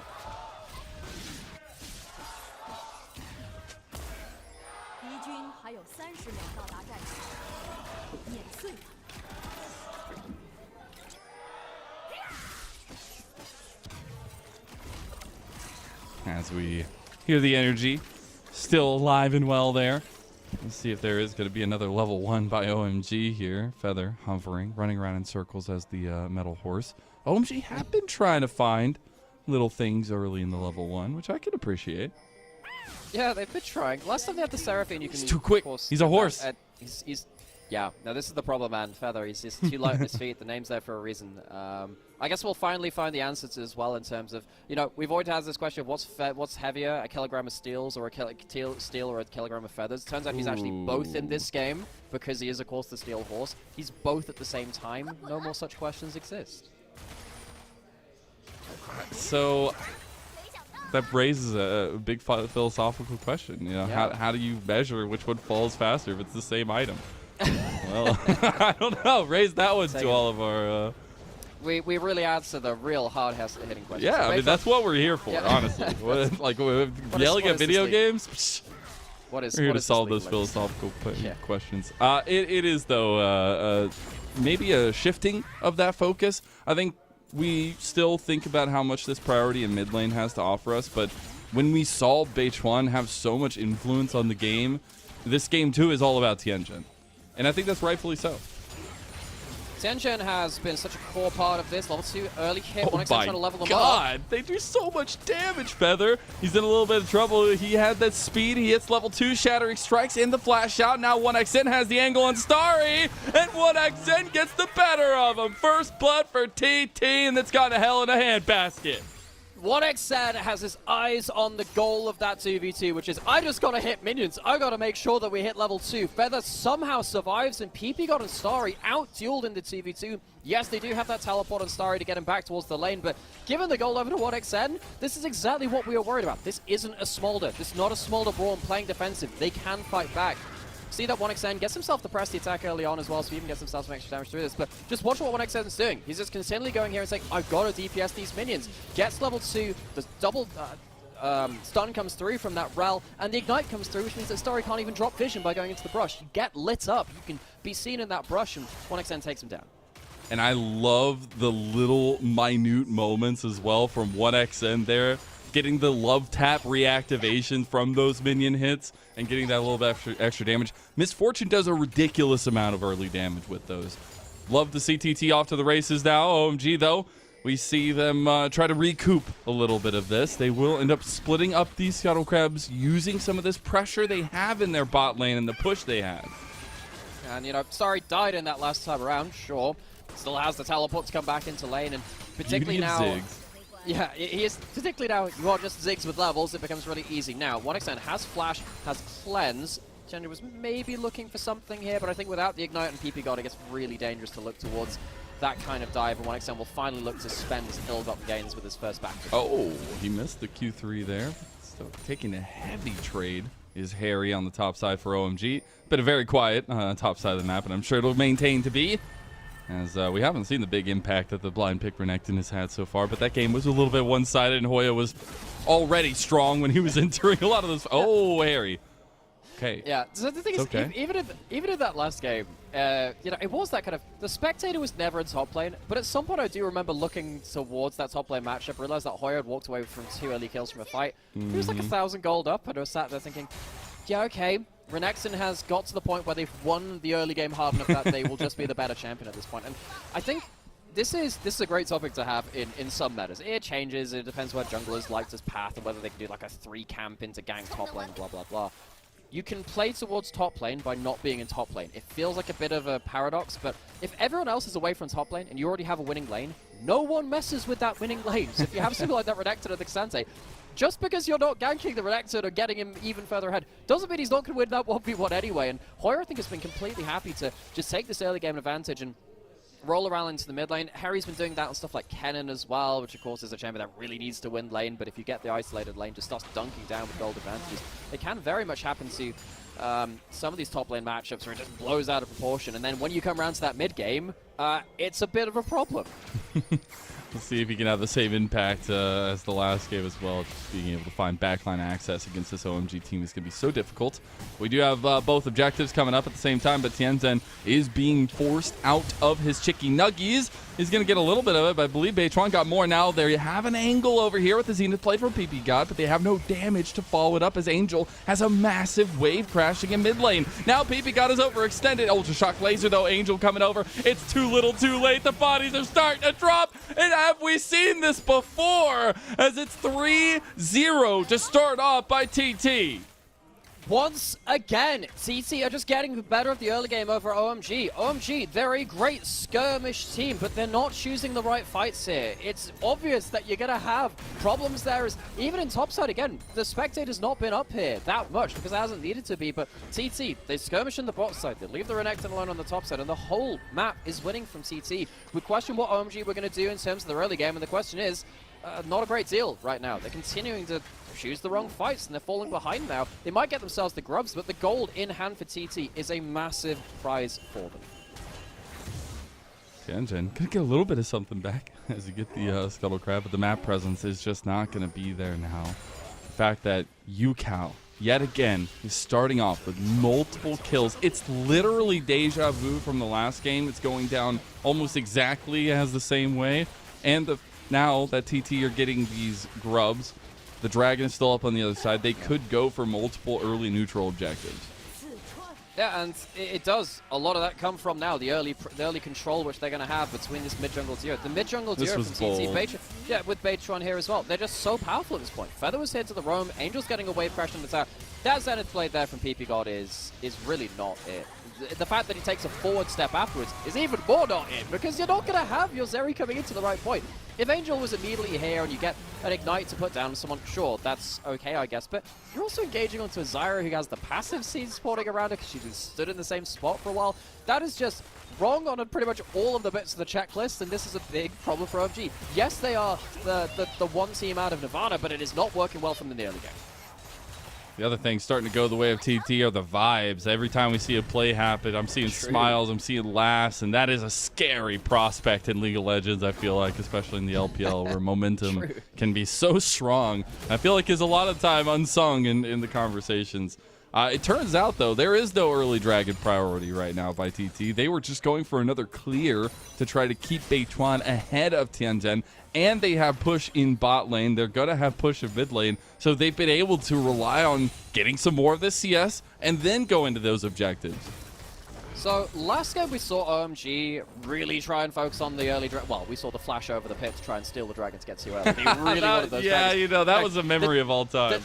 The difference between that and this is quite stark. Result is quite stark. But, you know, they get the dragon eventually, but they didn't have to immediately go towards it. TT, they're not in a composition here that's going to get hard outscaled. Because they have the early advantage, because they have the Zyra, we have the Misfortune, you definitely have power going into the mid-game as well. Or rather, like, it's not like the Smolder, where eventually the Smolder is obviously going to do some really nasty things later into the game. Of course, they still have Xanse, Maokai, and Leona, and whatever, but TT, they don't have to go towards the dragons. If instead they can stay in lane and just eke out another couple of CS, another good trade to keep OMG back in terms of gold, they're completely fine with that. They get towards the dragon in their own time, leisurely. They don't have to do it on the complete kind of spawn timer there. Completely happy with it.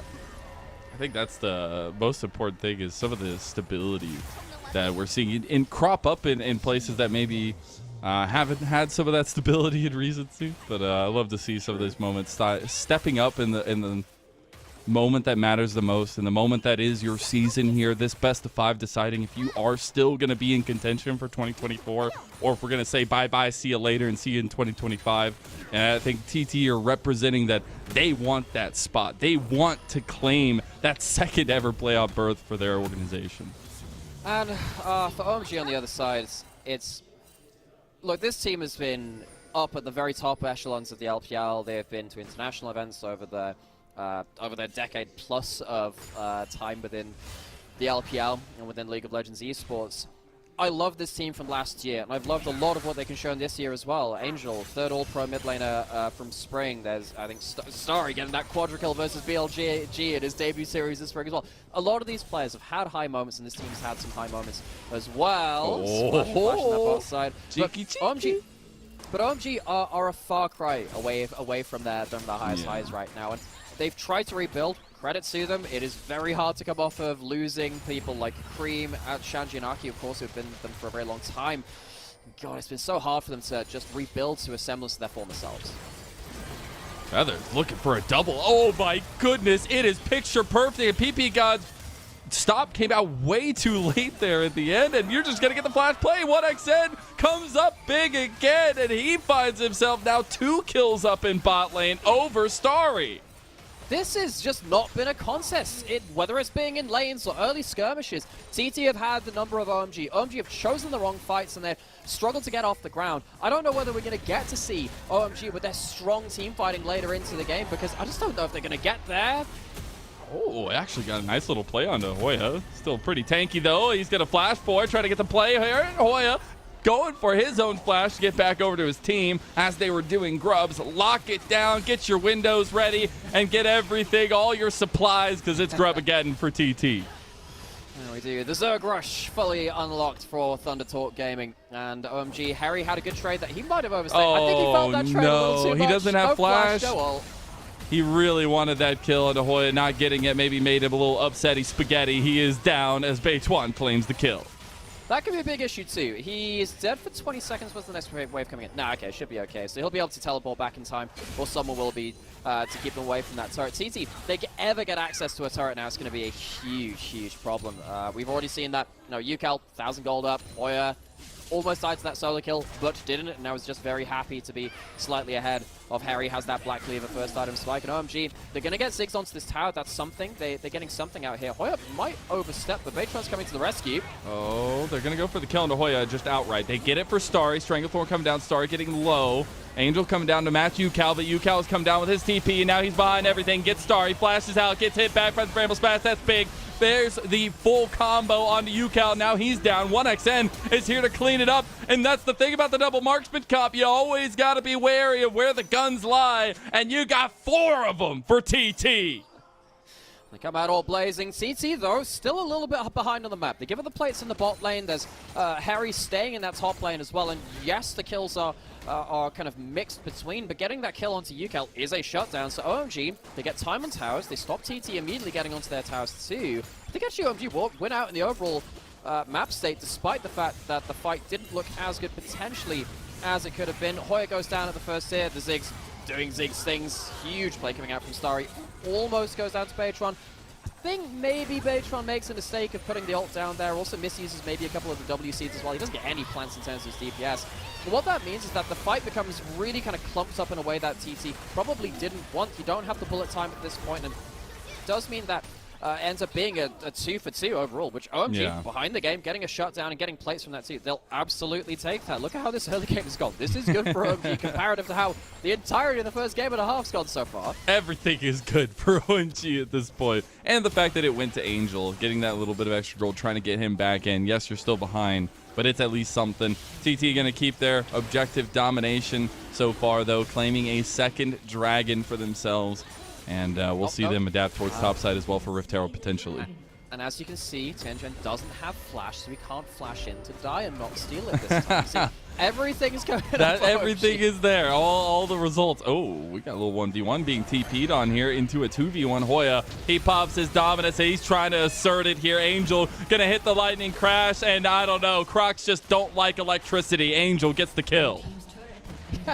No, they don't, Marcel. No, I guess they don't like being zapped by that much voltage. They don't come across it often, I'm sure. True, yeah. I mean, wow, like the power lines dropped in the lake. There's a dead crocodile. It is a crossfire for OG, though. Problem is, yes, you do end up getting that kill onto Hoya, but you're against the 6 grubs. When it comes to 6 grub plays, you know you are losing most of the cross map. Angel does get himself another kill there. He's going to deny a big wave to this tower too, so they're trying their best to get the most out of this by killing extra minions there, but they just lose 2 towers to 1. This is still them losing territory on the map. I guess it's one of the better trades they can have. It's hard to trade against those 6 grubs, but still, this is the problem when you give up all of that Grubageddon value early. I do like some of the answer, though. As we were saying earlier, a little bit of something is something, at least. They will have the Rift Herald to utilize, maybe as a distraction later on, or just to try to get some of the standing gold on the turrets that are still available. Giving TT defensive structures is really nice, and I think you're going to want to take away some of those because they can play really, really lethally with some of these gunslingers that they do have. TT looking for a little bit of play in between. I want to talk about the setup, as we have gotten to a point where Tianjuan is going to have a lot of impact in the utility he brings to these team fights, these next objectives. Is there going to be a point after this one item spike has been hit that OMG are going to feel okay to take some of these fights? It really depends on the backline access they get, because you're right, Tianjin can absolutely have big access beyond this point. This is a good point in power for them, but realistically what they need to do is get a huge Ziggs combo onto UCal or 1xN to make sure they can't fight. If Tianjin is going into the front line, there's every chance that you have the Stranglethorns or 1xN's Bullet Time as well coming out and really shredding things. Of course, yeah, the Zyra's also on that list of people to try to shut down as well. So for OMG, they can absolutely fight later into the game, but they do not want to give any of these big damage, long-range kind of either gunslingers or disengage mage from the Zyra a good team fight.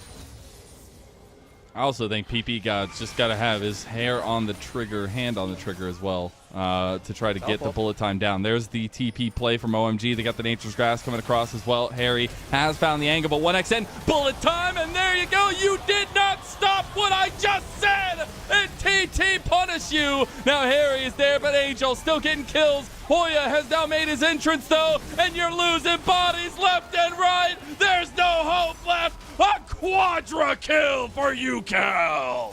UCal slams it home, but it is Feather which starts it off. He floats like a feather, stings like a bee, and it's a knockout blow in the topside river. OMG, once again, just not being able to choose themselves the right fights. They try and find themselves a clump, but now they've lost a fight against the 6 grubs as well.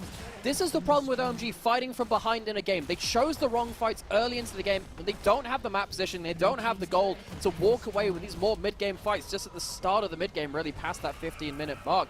TT absolutely blow this game wide open again, and this is all really from that developmental piece coming through this year in Feather on that role. Incredible engage from that support role.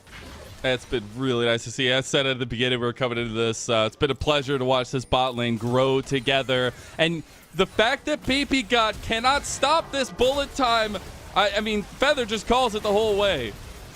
I don't think they expected the turnaround. The response from TT is so quick. And even though OMG choose multiple angles, normally that's how you beat a Misfortune or beat a Zyra. You attack them from multiple angles, make sure their big ultimates can't get the value. They get absolutely slammed by Feather, who turns it into a one-directional fight and stops that flank from ever coming through in time. The Joy Dream combo here coming alive for TT. Love to see it again. It's so nice to see our up-and-comers, and obviously these two guys being around for a little bit longer than that here than our rookies, but it's been still super cool to see the new era of LPL come alive. You know, the debut games for 1xN, I remember in his first split back in this time last year, there was a game that they played against Top Esports, so 1xN showed some of his upper potential. He ended up playing his Aphelios versus Jackie Zeri, and he actually beat him in the late game. He had those kind of games. We knew his upper potential and what he can do there. And, you know, this game and this series haven't really necessarily been about 1xN to that degree. It's only actually kind of now it is.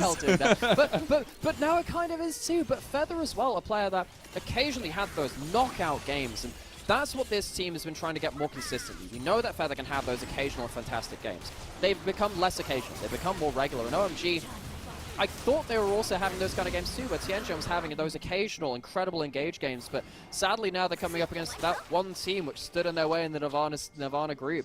And they have been found wanting to have OMG. They've not won the early game. They're certainly not winning the late game. And now they're against Soul Point, a huge gold advantage, and a ton of gold onto various damage sources. It is very, very hard for OMG to fight their way back into this game. They're looking for singular picks on people out of position or just one huge clump team fight. But there's a big crop behind them.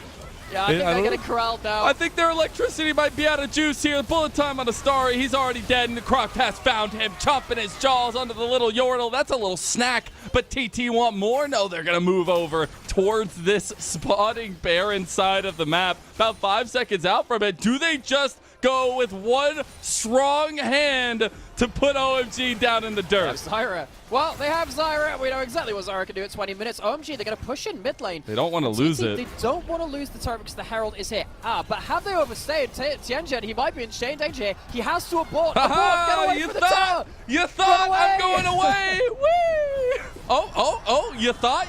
Oh, God. What is he doing? Tianjin, bro. Oh, my God.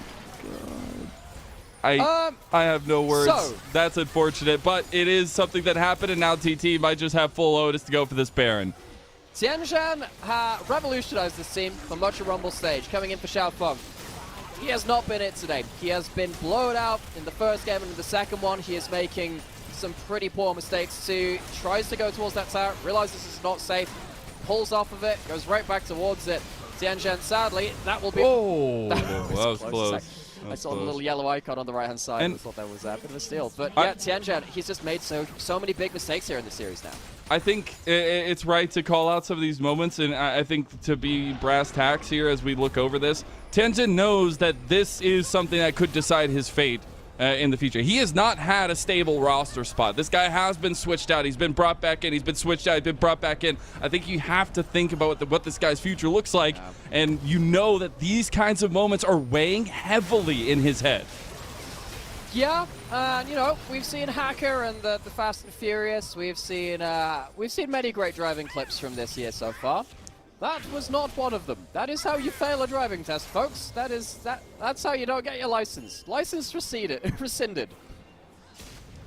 Yeah, Tianzhen gonna need to find impact elsewhere in other regards. You could see the impact that play had on him, though. Feeling pretty heavy after that one into player cams. Now TT with this monumental lead that they have, almost 10,000 gold up, and the Baron buff too.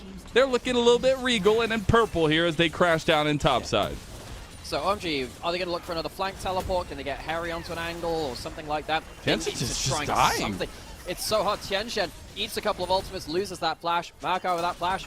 Very hard to play when you're that behind the game as well. And this is just really organized play from TT. They are saying, okay, bring it on. You want to bring an engage through? Sure, you can try it, get through the ultimates first, and they have not been able to do that. See, just again, the range coming through from TT now, very obnoxious. Oh, Tianzhen just decides to pull the trigger. Hoya on the other side being buffed out by Angel. They go for the double knock up there, though. They actually get the backline access here, though. As they get the all out, it doesn't matter. OMG, you do not have the money to contend with the legal actions that TT are taking upon you right now. My God, everything's exploding around OMG, and they're going straight down the middle for the gut. Lightning might not strike twice, but I think Thunder talk well. They're going to push towards the Nexus 6. Grubs, they could just end the game here. This has been absolutely one-sided. TT, they went 2-0 against OMG in that Rumble stage matchup, and they'll go 2-0 now in this best of 5 to be one step away from their playoff berth. Those are not happy OMG players walking off the stage, and for TT, you can just see it. The vibes are in check. You called it out earlier. TT, they just seem like they are enjoying their position here on this stage, and I think particularly Feather on that rel has been absolutely instrumental. Just like all of his other engaged champions, you can see that his Alistair is getting banned in the first round because of his impact from engaged champions like these. OMG, this was not another poor early game from them, and it was not even in contention into the mid game because they lost the early game so hard. I didn't know we were in the NBA All-Star Dunk Contest, because right now TT are dunking all over OMG. We'll see if that continues on into a game number 3. If OMG have any life left to give, it is do or die now. We'll see you on the other side of this break.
Welcome back to the LPL Summer Split 2024, our last series of the Knights Rivals stage, and TT have come out dunking all over OMG as we see the beautiful play that set them up for the end here, and the combinations just kept coming.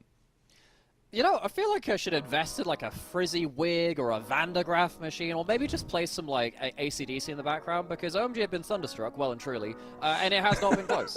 Every time these early games, I got you once. There we go. One for you one. did. That one got me. But yeah, I know. I'm sat here looking at this series, and this is exactly how the first series between these two teams played out in terms of these early games, and then just fights snowballing into oblivion. Yeah. But this is a best of 5 and not a best of 3. We've seen now 4 games actually between these two teams go in very similar ways. Bad early fights chosen by OMG, putting them into a deficit and they can't fight their way out of it. And TT creating those good fights and then capitalizing off it. It's a two-part thing. It's not just OMG's mistakes, it's TT's great play as well. But now we have ourselves the chance to see adaptation on the day. Do OMG have anything left in the tank? And can we get Tianzhen off of this Maokai, please? Oh, God, please, anybody, somebody, anybody. Get him off this pick, get him onto something proactive, because we wanted to see both these teams go in swinging into this one. And right now, I can't believe the ref hasn't called this one, because it's a beating, as TT have been very dominant. They've had objective control. They've known how to move around the map. They've had really nice use of their compositional strengths. And we literally have UCal going 20-1 in his first 2 games in this TT domination. I love when UCal's on form. I think UCal last year was genuinely top 5 mid. I mean, if you think about all the mid laners in the league last year, you obviously had like Scout and Knight. Yagao was really good for a lot of the year. Xiao, he was great there too. But, you know, UCal was great too. But this game wasn't even about UCal. It was about Feather. Feather, you know, this dude has really developed so well under Thundertalk. You know, he came in last year, one of the youngest supports in the league. He's now changed team from RA over to TT, and he has flourished here. He's been fantastic in his laning phases for the most part. He's been but his specialty has been about those skirmishes and those team fights. So powerful. And I don't know if there's anything you can ban away from him. They've removed the Alistair, but that's all you've got. All right, Feather has looked so good. 0-0-16, the dream for supports. But now we get to a do-or-die game for OMG. Backs against the wall. There's only one spot left in the LPL Gauntlet playoffs, and it's a 10th seed waiting for either TT or OMG. But OMG are going to have to show us a comeback in this best of 5. They need to scrape away those first 2 games. They need to not even think about that. It's best of 1s moving forward for them, because they need every single game to go their way. TT on the blue side. They're going to ban away the Sejuani, the Lilia, the Rumble. OMG on that red side. The Brand, the Lucian, and that Ashe. So we've changed the sides. Remember the last time we had a change away from the Leona and the Braum into play because OMG banned away that Braum. This is the first time the Ezreal's made it through. The Alistair also made it through the TT as well. There's a potential of an Alistair on 2-3 for them. I think the Ezreal's an easy lock-in if they'd like to go towards that, because it has been one of the powerful picks. But of course, both these mid laners play that Zerion. There's no Lucian to kind of get the leg over it in that early lane now, so that's also a powerful lock-in to get a prio mid lane. So I mean, you've talked about an awful lot in this meta, and also for these 2 players. And UCal going to get the one he's been leaning towards most in this Rumble stage as well, but going to show Angel how it's done. Oh, let's go. LeBlanc is locked in. That means the Rengar coming. Prio in this mid jungle. Finally, maybe OMG unlock themselves in this matchup. No Maokai, Angel on his, LeBlanc, Tianzhen on his Rengar, which is the only real Rengar we'll ever see in Major Region play on this kind of patch until other players start to really specialize into that. TT, they do have mobile AD carries which can get away from these 2. I think particularly if you have Zeri with something like the Barrier, something like that Ezreal too, you can have really good ability to hop over walls and get away from that combo. Yeah. But with the Kai'Sa flying in too, that can be a bit of a problem. If you land that Empowered Bowler and get that route in, it means that the LeBlanc gets a free one-shot, or Kai'Sa gets to fly in as well. So OMG, very, very different style. They're not looking for the front to back. They're looking for the split picks where everyone flies into the play. And I was wondering if TT maybe go for some more peel, go for the Braum, but stealing away the not LeBlanc rather, but stealing away the Leota here for them. Taking away some of those go buttons that OMG are going to be looking for, some of those dive tools is really big for them, but they need to be able to shore up this line a little bit for them, because OMG are going to continue to focus on getting things that can follow through with this, that can set up from long distance. And in the second phase of the bans, we get the Zyra, the Renekton ban by OMG. Right now it's the Rel and the Alistar by TT. So we're going to get a lot of changes here. You can get the counter pick for Harry in top lane because Hoya has been getting powerful matchups into Harry for all of this series so far, getting the Renekton into the Cassante while banning out the Cannon and the Gnar. Now if you want to lock in something like a stronger kind of blind pick laner or something like that, there is no bans for you to secure that advantage in that top side, so Hoya will have to consider what he's going towards. He might go towards something like the Cassante himself just to be a bit more safe, but we'll see what he wants to feel here because he's not going to have the same draft advantage that he's had before, and this is why I love best of fives. You get this ability to just change your tune midway through a series, and I think OMG have walked away with a lot more power in this draft so far. We have two ways this can go. We're going to get a shade of the first series of the Knights Rivals or the second shade. Either a Silver Scrapes or a 3-0. Maybe it'll go to 4. Who knows? Get the gentleman's best of. But this has also been something that we have seen Beichuan be a little bit more aggressive on, which I'm appreciative of to try to combat Tianjin. We are going to have the kitty claws out in the jungle between TT and OMG here in Beichuan versus Tianjin. Also, we're going to have that counter pick for Harry, so hopefully he can have himself a bit more of an interactive matchup for himself too. Could go towards something like the Cannon, goes towards the Gnar instead. You have that magic damage partly from the Kai'Sa, but mainly from that LeBlanc, so going towards an AD threat, which wants to blow that top lane out, is very valuable. OMG, I think they have a competitive bot lane. I think they have a competitive jungle matchup. Yes, I think the Rengar can do stuff against the Nidalee at points too. Of course, the mid lane for Angel, very, very comfortable for him, and the Gnar can also bully out the Poppy if played well too. So OMG, better lanes, different style, which should hopefully help them skirmish better. They do still need to choose better early game fights. That's not something that they've done in this series so far, but this is why I love best of fives compared to any other format in League of Legends. We get to see teams flex their muscles, show their variety, and show that they are not just done after 2 games and they don't just fall apart. OMG looked defeated walking off the stage in the first 2. Tianjin has looked completely out of sorts, but now he's back to comfort. The rest of the team is back to comfort, and maybe we will see ourselves, much like just 2 days ago when we saw LGD versus IG, a bit of a comeback even after 2 dominant first games. So much tension in the air and so much weight on the shoulders of OMG. They've had things go awry, but that does not matter. This is about their season. This is about them staying afloat in 2024 or bidding adieu and seeing them in 2025. TT have come out smacking as they took that 2-0 in the Rumble stage. They're looking to take a 3-0 here and on the verge of their second ever playoff berth as this organization. They've led from the front, they've led through all that firepower, but we're getting into a matchup where OMG have taken their own time to figure out how they want to approach this one, and it's all about the claws in the jungle. It's TT versus OMG, Game 3.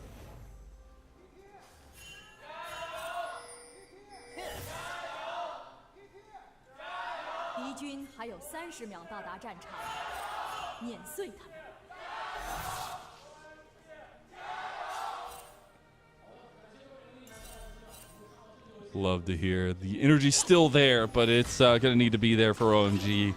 They cannot lose this early game. The question the entire time has been, who's going to get that early lead? We've said it's who can dunk on who fastest or earliest, and so far TT have done that. They've controlled the early games. They've really been able to have that decisive hand so far, and we need to switch that up if you're OMG. Yeah, so some big changes coming through to this. Obviously, you've got much stronger lanes, I think, from OMG. UCal, in response to this, drops the teleport on his mid lane pick of this Zeri and goes towards the barrier instead. He was doing this a lot towards when he was first picking that Zeri, particularly when it was against stuff like the Lucian, where you use that barrier at level 1, level 2, you ignore one of those hard trades and just trade really, really hard back to make sure you can keep yourself high presence in lane. So OMG, they're not going to spot this out, interestingly enough. They don't get themselves there, but they'll be able to see the pathing for one extended feather. That will give them some information, but not before, of course, the camp is already taken, and Tianjin will have to improvise on the fly. OMG were the ones looking for those level 1s in the previous 2 games. TT going with some jungle plays here early on, although Tianjin is moving straight from his red side over to his blue. Maybe some scuffling in the jungle between these two, trying to assert dominance in their area. Here as Tianjin will sniff out Beichuan. It's Cougar versus Lion, but he might have to flash to make sure that Tianjin can't follow up. Alright, so the reason I flash is there, for those of you who don't see much Rengar, is that if you do manage to keep on to him there's a good chance that the ferocity gets maxed up and Tianzhen could then follow with the tri-bush flash beyond that point. The bush placement was really fortunate there for Tianzhen, and Beichuan gets himself one camp but can't get himself multiple. He'll be able to go back into his own jungle and get himself some value out of just getting the extra camps up, but already losing that flash is showing once again just how powerful Tianzhen can be on this pick in the early game. You're already getting a little bit more of a wake-up moment for Tianzhen, where he's been on the Maokai. He's been, reserved. He's been trying to get to that level 6, trying to get that setup, but now we need to see proactivity as the name of the game. Although UCal will have presence early in this one, I think you have to also start thinking about how this mid-jungle is going to pan out for OMG and how they can utilize the strengths as levels come. For sure. I mean, as soon as you hit that level 6, obviously with the Thrill of the Hunt, when you have the Mimic from LeBlanc as well, the damage between the both of them is absolutely absurd. Yes, UCal is going to have the barrier that will make it harder to burst them out completely, but it's not like they are completely immune, so that barrier doesn't save you from everything. Tianzhen, no ferocity, he doesn't have any bushes to play around here either, but is going straight in towards that blue buff. UCal, important here. He's making sure he's there to support Beichuan. Tianzhen doesn't have level 4 right now. Smite fight on Smite fight. Tianzhen can't finish the camp. Sadly, will be left wanting there. So as a previous little moment, you had Tianzhen go in aggressive. He's going to play towards Harry up here. Almost had Meganar as well. He's going to get the support to get his way out of there. Beichuan, he's going to return in kind, though, to get him out of his jungle, just as Tianzhen got him out of his own. PP God taking a pretty heavy trade there, but the plasma stacks will go very quickly from... Oh, Starry. Oh, Starry. That's a flash forward. He's burning. One more auto. It's not going to be enough. He is going to make it out alive. I actually think with a flash also 1xn kills there, because the big thing about the Ezreal Leona we can be seeing there is that the Sunlight passive is so easy to proc from Ezreal with the Zenith Blade or an auto follow-up and the Q as well. Very, very easy for that to become not just a poke trade, but a burst trade that leads to a full-on 100-0. And Starry and PP God, unlike the first game of the series, really, really struggling. This PP God even misses the cannon. Our observers here in the LPL will never let you miss a cannon on camera. You're not allowed. Many things can happen. Many things can be missed as part of the job, but we will never miss a We're cannon one of the going best straight. regions in the world. You can't miss cannons. You're not allowed. I think it's brutal. It is brutal. All right, hold on. So really quick, we're seeing a lot of activity between cats. I'm going to use some of my zookeeper knowledge. I just want you guys to know that in these fights, a male lion weighs almost 550 pounds, about 250 kilograms there as well. The cougars, they're not as big. They're about half the size of a lion. They're a little bit scrappier. They're a little bit more agile. Have to keep on our eyes on who's going to win out that tussle. Yeah. Pretty sure the most successful hunting cat in the world is a tiny, like, savannah cat, actually, as well. It is. Like well, just because the metabolism cat. is, like, ridiculously high, so it has to kill all the time. So even though size and weight might be in one advantage here, doesn't mean that they're favored in the matchup. So just keep that in mind. Now we're getting to the human aspect. You're saying Beichuan's metabolism is going to be a little higher than that's all right. Go full of, like, sports-sized I mean, he's eating more right now. He's got more CS. True. I don't. Everything speaks for itself. I don't know. It's the way the wild works. We're just watching it unfold. We're bystanders, really. We're going to literal Safari League of Legends. That's been one of, like, my catchphrases recently. I've been training my whole life for this. I literally went to school for this. Also got attention to get involved in something here. Will be spotted on the ward. Beichuan, good amount of gold. We have seen some different builds coming through from the Nidalee. Look, as most we joke about this, of course, Mazal, very, very passionate about his big cats, and we love to support that when we can. Beichuan does currently have that Fated Ashes, which helps them with that clear speed, and because they're pulling these hub grubs away from convenient brushes, and Tianzhen doesn't have level 6, it is much harder for him to influence. Oh, Feather just goes in. You can't be caught out that far away from the team, though. OMG recycling as Tianzhen getting burned down by UCal. Gets down to first blood. Where have we seen this before? It might come a little bit later, but TT still strike. Change the picks, but the early decision-making is very, very similar. Sadly, Tianzhen just can't get himself into a position to fight. Didn't have that ferocity for that W cleanse. Didn't have anything else to contribute to the fight, and sadly for him, goes down for first blood. Another poor early fight chosen by them, and it does mean that TT stopped walking away with objectives and with a kill. Angel loses half his health here. Going to trade a little bit back on a Feather, but UCal is now going to have the health advantage there in mid lane. So 1xn getting a little spicy down here with Starry. to keep him on his toes. But after those 3 grubs had gone down to TT, now they can readapt, maybe if they want to, down towards this bottom side as Dragon is still up. We're going to take a look at that fight. Rengar, very strong when there's bushes around. You get yourself that ferocity for free of your passive jump order. Not very strong when you're without them. Walks up without the support of his team, has no bushes to really fight around, and he's already low enough HP by the time he kind of comes through. If you use your W to shrug off a lot of the burst, you can, of course, regain a lot of HP, but not available there. Baitron top side, dodges out of the Spear's Harry. Oh my god, the combo is just too much. Baitron, it's actually Ahoya that gets the kill. As the spear came through, is going to be the top lane diff. Baitron gets himself on the board in that top lane as well. Nidalee does need to get a certain amount done early. I was a little bit worried when that flash was blown in the early jungle clear, but it's not really led to anything more than that. He's been the one controlling the objectives. He's been the one getting into lanes. Tianzhen now has level 6. That is now a moment which OMG will really want to play around, but I wonder if it's too late again. They've already given up 2 kills now early on when they were meant to have the winning lanes, when they were meant to have some early game tools to play around. They've given up the grubs, given up a couple of kills, and if you look at the gold differences towards the bottom of your screen, that's not looking particularly good for OMG. That needs to turn around ASAP. Another thing you have to think about also is that Baitron is already ahead on CS, and he still has his entire side of the jungle to take from here on out if they don't want to go ahead and focus on the spot side. But see if this pressure is going to lead to anything. We're trying to get level 6s for both Feather and PP God. They will be a very big unlocking point for both their teams in those go buttons they'll provide.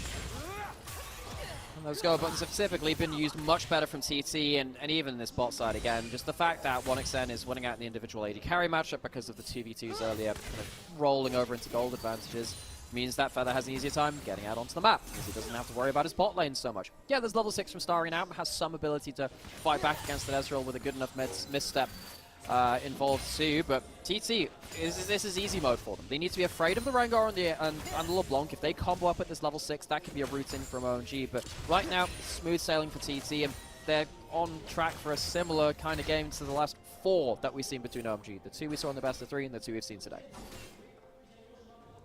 It's been a little bit of a nightmare for OMG, but you can't stop believing, as is their tradition here. I feel like for OMG is they kept a lot of grit. I thought this was Nirvana group teams, not the Journey group teams. Hey. You get out here with your music reference. No, it's our last time. It truly is the only one from Nirvana that can make it through. I did see Journey once. They were supported. No, not supported. They did a dual headline act with Whitesnake. It was a great game. That. I think this one, though, is a bit of an encore at topside, though, as Harry is getting a revisit from this, and I don't think he likes this musical number.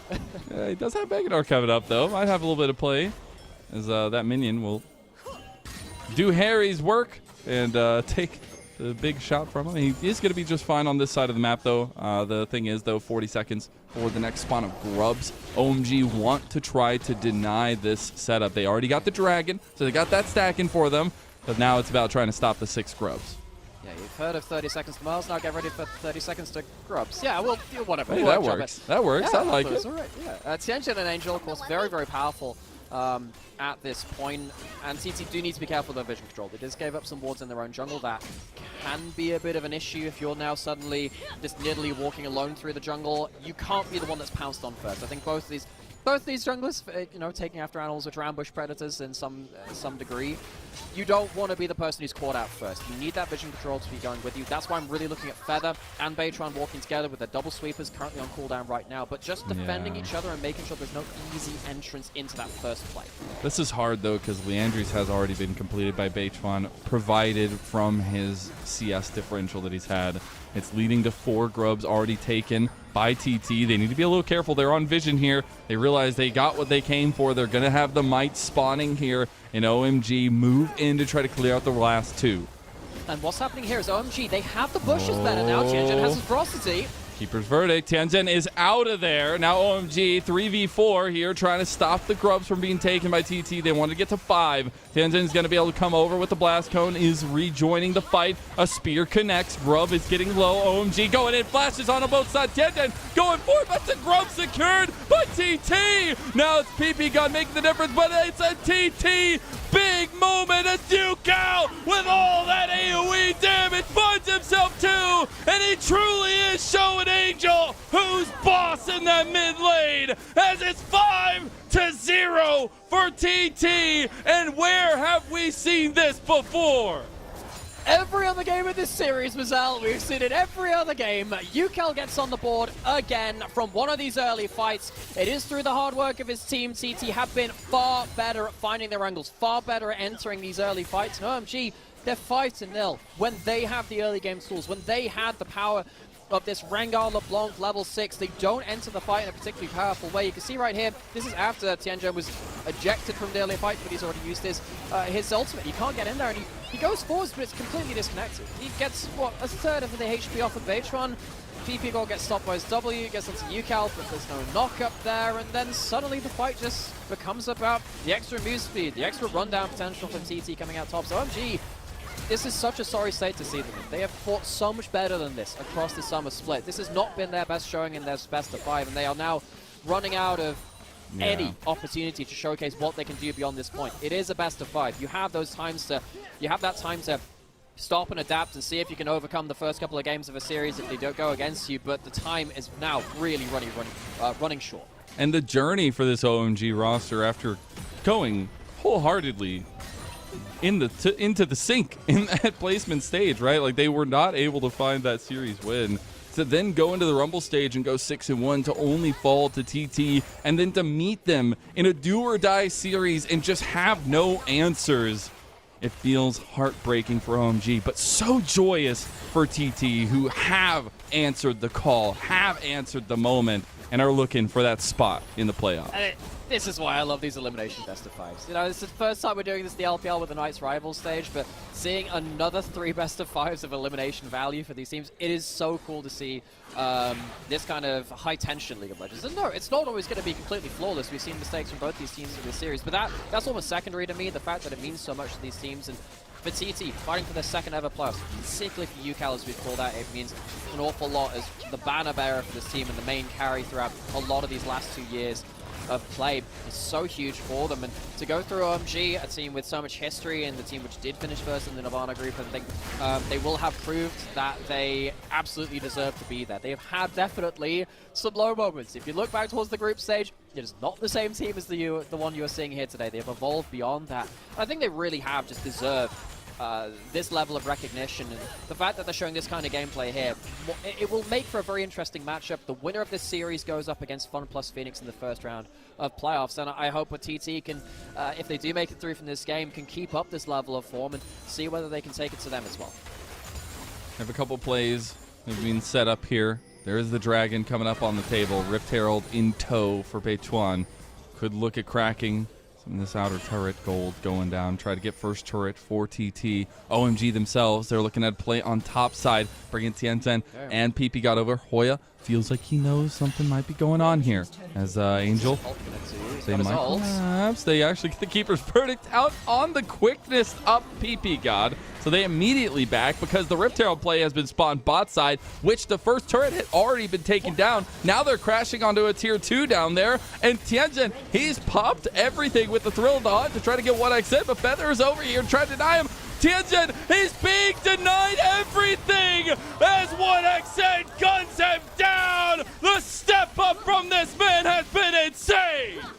It does not matter if you dive onto it 1 versus 2 or more. 1xN is the hunter and not the prey in that play. Tianjin and Starry, they find themselves at the wrong end of that gauntlet of Ezreal. And 1xN, he comes up to have his own montage play as well. This series has largely been about UCal or Feather's big engages, but lest we forget 1xN's legwork for this team too. The dual carries of TT coming to play. It's going to be a huge map win for TT. Hoya clutches out that top side. 1xN clutches out that mid lane as well. And while this is happening, they've used that Herald elsewhere on the map, as he called out. Tianjin, he's going forwards with this. Oh, he has that Sundered Sky. Powerful moment for him to kind of play around with his item break points. But 1xN just completely turns and burns. This is not close to 1xN. Even goes back into the play, knowing that he has that extra heal coming through from Nidalee from Beitron, I believe, to see him through the play.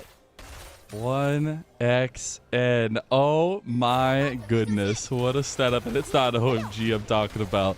TT, they have been on their game today. The fact that we've had multiple games now, 3 in a row, that have led to just like 5-0 starts, 6-0 starts, 7-0 starts it has been all about TT, and it has been all about the growth this team has shown, the grit they had showed to try to claim this spot in the Knights Rivals as well, and fight their way through that Rumble stage in Nirvana. And that fight's not going to stop. Maybe they overextend. Maybe this is the moment for OMG. But Angel, he's being rebuffed. He's going to go back over. Some of that poke is sitting, but UCal is there, full health, ready to go with the Lightning Crash. Yeah, so it's a couple of summoners on either side. You've got the Ignite for PP God, and then of course Feather blowing his flash, so that's the grand total of that. I think Tianjin losing his ult here, though, is a big problem. What do you do with that when that Rengar ult is down? How do you stop UCal pushing in, or 1xN pushing in? Because Angel's not strong enough to 1v1 on his own right now, and feels like you really need Tianjin to do what he can, and sadly for Angel, he might even lose this play here. He's on 2 items right now, so he does have a lot of kite ability. There's the Lightning Crash, though, and you can't get away from the CC chain as Starry gets on the board and the first kill for OMG, 18 minutes in. Now they're trying to capitalize on some of this momentum themselves, get Beituan down. Here he's got Meganar he's trying to chase down, has the speed, but can't catch that fast Cougar. Okay, I was a little bit wrong about Angel potentially losing that play there. There was no one really in range to help UCal. He blows the barrier but goes down all the same. So that's important. OMG gets something there to kill over the Starry, and of course this Kai'Sa will be adding on to a lot of these side lane dive plays at the same time. So it's a kill. It will stop TT from pushing up as safely as they were before this, and it also means that OMG can buy some extra time up until the Rengar ultimate comes back. Now that will be very important because the next couple of plays might be able to get OMG back out onto the side lanes. Tianjin, he doesn't have ferocity again. Oh, he's just dead. Hoya expertly takes down the Lion, and he is turned into a pelt. Now Angel, he is skinned alive there too. Feather picks up that kill, and TT just continue to catch OMG's fumbles. Yeah, just as I was thinking about, hey, maybe that kill onto UCal can open up the map a bit for OMG. They just can't get themselves back onto the map in time. Hoya haven't really had much time to talk about him. The spectator's not really been going his ways, but no, honestly, this Poppy game has really, really been good for him. He's been playing more defensive, but so importantly so. TT, 5 grubs get to break up the map. Again, Tianjin's back up, has ult, but what can OMG do to defend this? He's still back in base. You're 9,000 gold down under 20 minutes. Like, that's incredibly oppressive to try to deal with. OMG's only ways forward were to really have a strength on the map, to be able to dive. They have a composition that can access the backline so well, but they just don't have the teeth to back that one up, and I'm looking at the Rengar. Yeah, sadly, both in terms of, yes, on the outside, it doesn't have the teeth, can't land the place, and also, you know, his passive stack's kind of important to him. He's not going to have any of them either, really. And it's going to get to the point now where TT have done their work in the early game and into the early parts of the mid game to make sure that they can control the map. They pushed in towards the inner turrets, and now anytime Tianjin wants to go forward, this is going to happen. Hoya's going to be stood there with a W, with his 4 stuns, and if you don't have full stacked ferocity, you're not going to be able to cleanse anything, and if you don't have your ult and flash, you're probably not going to be able to get out from that play as well. Angel tries to go for an immediate snapback, but he gets hit by that shield of Daybreak. He tries to jump over to Leona, but Feather's very much on time with his reactions, and OMG, the options for them get slimmer and slimmer. This has been a very quiet series for OMG. For a team which is so loud, so explosive. This is not what we wanted to see from them. On the other side, though, TT, they have answered every play from OMG with style and grace. I don't want to hark on it too much, but there's been some really hard decisions to watch by OMG, and we'll see if they can pull themselves out of this, if there's any hope. As Flash has come out from Tianjin, some of that hope sucked out like a vacuum. As Dragon is going to be coming up here soon. Would be a second for either team, but TT, they just want blood. They're trying to get PP God. The back did end up coming through for Tianjin in time. So, going into the enemy jungle again. This is the problem. They're just on site, man. Like, what? How do you go into this team when they're just deathballing at this point? You had to get advantages before this point. There is nothing stopping TT from doing this. You don't have grubs, you don't have side lane pressure, you can't go into Hoya in the side lane, you can't jump into this 4-man unit, and those spears are not making it any easier. The Ezreal Qs, the Nidalee Qs as well, all those projectiles coming out from range are making it that much harder. Dragon's now spawned. OMG couldn't cross map for that. And now TT, they're going to reset, they're going to go towards the Dragon and take things at their own leisure. There's no pressure on them at all. This is an elimination game for OMG. They'd love to be putting TT under the heat, but they've just not been able to in any sense. Yeah, I mean, they're on 3 items now for UCal. They have so much strength that the damage profile that they bring to a lot of these team fights. You're going to have so much peel ability, so much separation from Hoya. and all the poke that is layered on top of it all. They'll continue to take and take and take on the map. And honestly, I didn't know that TT could play basketball this well.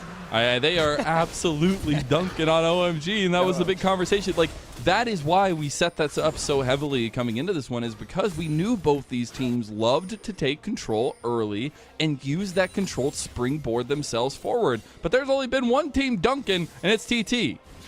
Yeah, there's only one team that's even on the court at this point. Hoya, I mean, he just eats up a full combo there. Doesn't matter. Feather's going to return the favor. Solar Flare going a little bit on there. PP God not going to go down just yet. Has a lot of mobility. True Shot Barrage going wide. Burn isn't going to be enough. Keeper's Verdict comes out. Hoya! Throwing the buckler like a bullet. Hoya comes up with the kill. Comes out with a put shot. Puts PP God into the ground, and that'll open up an option towards this Baron. You don't have the firepower, you don't have the cooldowns, you certainly don't have the members on this side of the map. Baron going to TT. That might just be the final bell tolling for OMG. And try to get something, some kind of gold on the map. That Baron buff is going to be a nail in the coffin.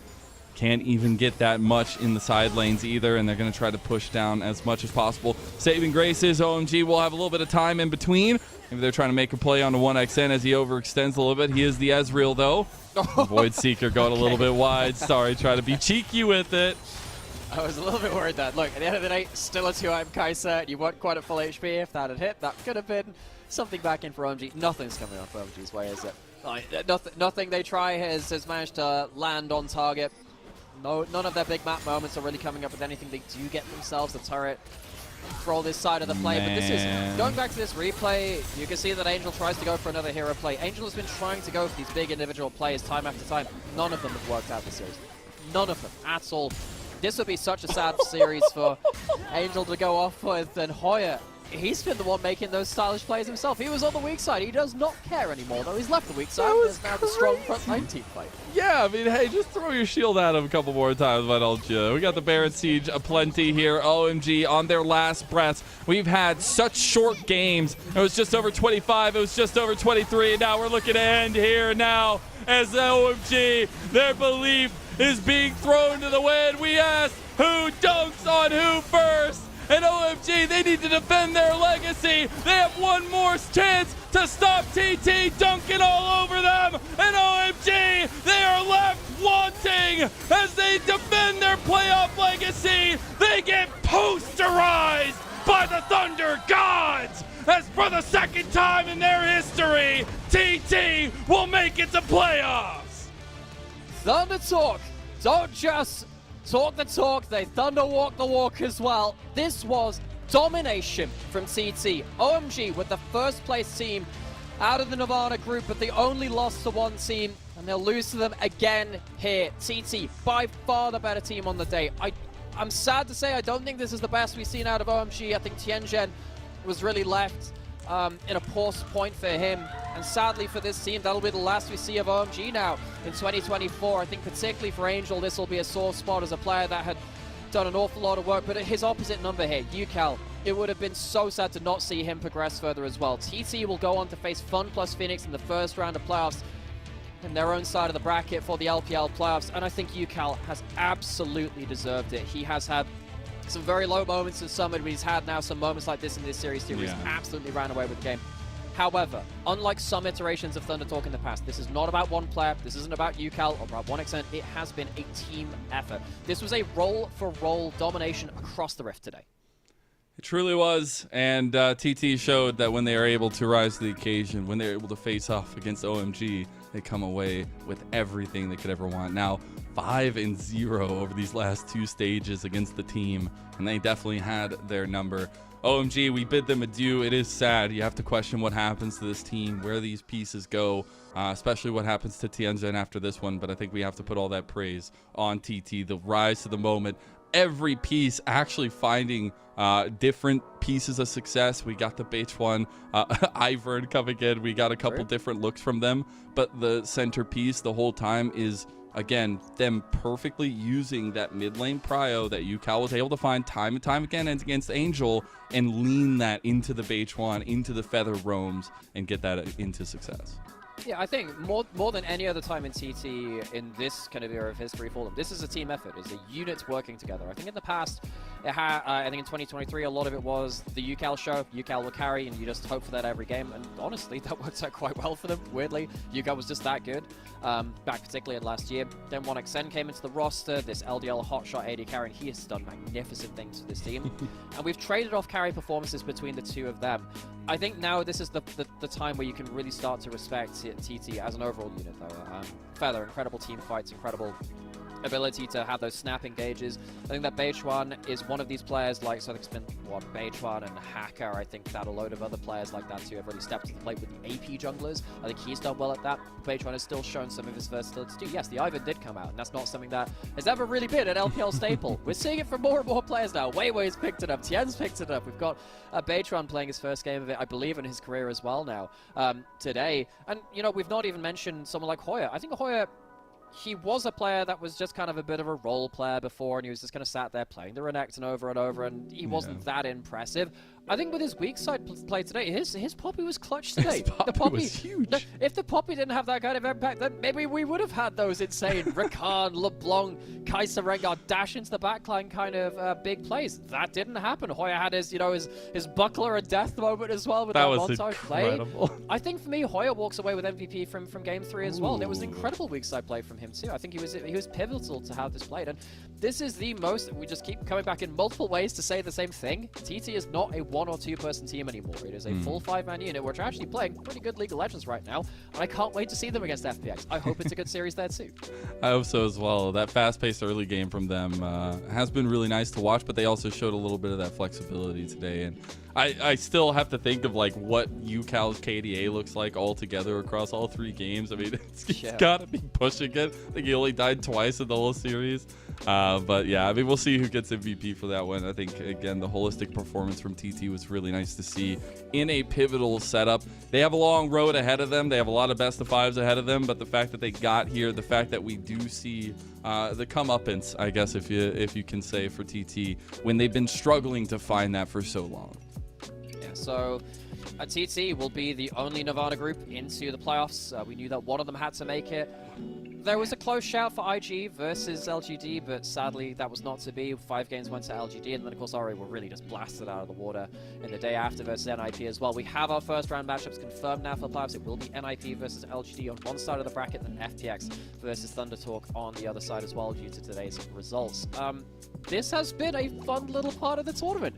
I think, you know, when you have big format changes like this in the LPL, of course one of the most notable regions across the world with a huge amount of teams, format changes can sometimes be looked at a little bit quizzically because there are so many teams which fit into this and you're trying to slot things about. I think tentatively I'll say I've enjoyed the format. It has been a lot of changes. I mean, I think that the group stage with Fearless was... I'm still on 2 minds about the Fearless, but I think coming through to the Rumble stage with close matchups against the Nirvana teams and then the Ascension teams as well, and then particularly this Knights Rival stage as well. More best of 5s is always going to get a vote from me for yes, and you're looking through to this last game too. Yes, this was a 3-game series, but I love watching TT just put on the style points. You don't just keep your hand over the right side of your screen if you're an OMG fan. Not only one person getting over 10,000 damage done, but also the fact that the first game was like 25 something, the second game was like 2350, and then this game was 2501. The game time of this series super short, and it was TT favored all along. You know, it's a problem when you cover up one half of the screen and then you realize that one of the other team's damage bars actually goes beyond the halfway point. You think, oh no, someone has done a lot of damage there. It wouldn't surprise me if 1xN also came away with the MVP from that one. I'm glad that Tianjin went back towards the Rengar. He showed some moments of comfort. We at least got to see it. At least we got to see it. There were 2 games where it was open and he didn't pick it. I think this goes to show it doesn't matter what he picked today. It wasn't to be for OMG. I think the whole team was very disconnected in the early game. They were choosing poor skirmishes. And on the other side, TT were forcing them into positions where they had to choose part of those fights. And they weren't ready for it. TT were far better in the early game today. And I think across all roles, they had some great moments. They did. And it was the kind of combinations that we said from the beginning needed to be there for TT. Love to see the influence coming across. Feather also having that 0-0-16 performance, rightfully so, getting a huge shout out on that one. But it at least in the previous game, not game 3. But over the entire series, I think we saw what OMG were trying to do a lot of times. The execution was the biggest question mark, and that maybe wasn't what we expected to be the question mark from OMG with some of their domination in the Rumble stage. Again, you have to remember, they only lost to TT in that pivotal Nirvana stage. And their series after that too, against Rare Atom, the other top team in the Nirvana group, was pretty dominant after that point. Yeah, there was some back and forth early game fights, but that was not, a series they were losing at any point, really. They ended up walking away with some huge plays for Angel, and yeah, now we have to bid adieu to OMG on the other side. Angel's going to have a lot of plays in this series which are going to be very visibly highlighted, where he messed up a lot of those plays individually.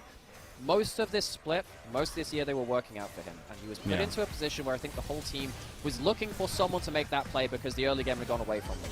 The plays were mistakes and they weren't played out to the best of their ability. I'm not going to discredit Angel for looking for them, and that's one of the difficult things. Like, if you're the hero player which needs to make those difficult plays against the run of the game, it can suck because you're unlikely to make it work. But sadly for Angel, it's quite visible today for a player that had such a good year. I think Tianzhen's going to take all the flack away from. I think you got one sun burning, but the other one's like 50 times bigger here. So maybe Angel not going to get as much flack here. Tianzhen having a very, very rough series. And you have to wonder what this OMG roster is going to look like. But the elation for TT. Oh, I love to see it. Look at that. As we get to see the UCal moment, as we have in so many other splits, watched end in disappointment here. Absolute elation, absolute joy, and the vibes were just right the entire time. You could see they were having so much fun with the moment and seizing it. Yeah, and we will see what they can do in playoffs now. Now, we haven't seen TT play against an Ascension Group team. That was one of the things that we held in reserve for the other two matches. LGD versus IG, it got quite close. There were some questions about Shyvana, don't get me wrong. But they were quite dominant games outside of those two from LGD in their 3 victories. And then, of course, the day after, we saw that Rare Atom didn't really contest with NIP at all. So now we have to question, okay, regardless of who was going to go forward from this series, you now have to go up against the big dogs. And FPX, they have struggled. They were above the other two teams in that bottom bracket of the Ascension Group, but they still kind of had to clutch out a lot of those series there. Wait, they beat LNG, so I don't know. Maybe we're talking smack. Yeah, but when we look at recency at the end of Rumble stage, sure. Yeah, I don't think it is incorrect to say that FPX could be within reach, but the question is that us now then just saying, well, is there just a smaller gap between those two teams? I think on the whole, we have seen the Ascension groups where teams were just quite far ahead on the Nirvana group teams. I hope that TT can step up, maybe with a slight break between now and then the first round of playoffs. They can get themselves some adequate strategies to take it to Fun+ Phoenix. Hoya will end up getting the MVP in the end on his Poppy, a third for him there as well. But also, I think the other thing you have to think about for TT is they were a bit left to their own devices in a lot of the early game, which is a part of the game we said was so important for both these teams to find leads for. And both times, at least in the first 2 games, we saw them kind of go with a jungler that's fine letting that early game go down and get around those big impactful moments. And I wonder what happens when we actually get an answer to those early games, maybe a little bit more so than the Rengar did in Game 3. Oh, for sure. These early games make this quite hard to take a lot of learnings out of. What we have learned is TT are good at finding early fights and setting up for them, and then when they're ahead, they snowball the game. But can you view anything from beyond the first 10 minutes or first 15 minutes with kind of like the same kind of lens is kind of hard to say, because they were coming away with huge victories. I think it's good that they can shore up that early game like that. I think the side lane play has been better. I think the way that they look for fights has been better, and I think their laning phases were definitely much better than OMG. So OMG, sadly for them, it will be the last time that we see them now in the LPL. Up until that next year, we'll say goodbye to them, and TT will continue forwards. Goodbye, OMG. It was fun while it lasted. Let's go ahead and take a look down memory lane, a look down today's action, and a look forward as we do. As today's results, it was a 3-0 for TT. The final spot, the final night has been knighted in our Knights rival stage. TT will take that 10th spot, and as we move forward to looking at that playoff picture, I am very, very excited. The full reveal, the dates, the times, everything here, the bracket. It is a gauntlet to be sure of that we've added on to with the best of 5, but there is no backing down when the Silver Dragon Cup is on the line. So what you'll notice is that the first game will be on the 10th, and then every game after that point up until we reach that round 4 and we finish them off will be back-to-back, game after game, day after day. So we're going to have 8 days solid of best of 5s between our best teams in the LPL. This is the LPL playoffs Folks, if you have not experienced it before, get ready, buckle yourselves in. It is one of the great hallmarks of League of Legends esports. LPL playoffs is one of my favorite events across the entire global calendar because it is so relentless, and you'll have some of these teams trying to climb that gauntlet, trying best their seeding. It's just incredible that it's the boss level up every time you kill another boss. It just gets harder and harder and harder to do.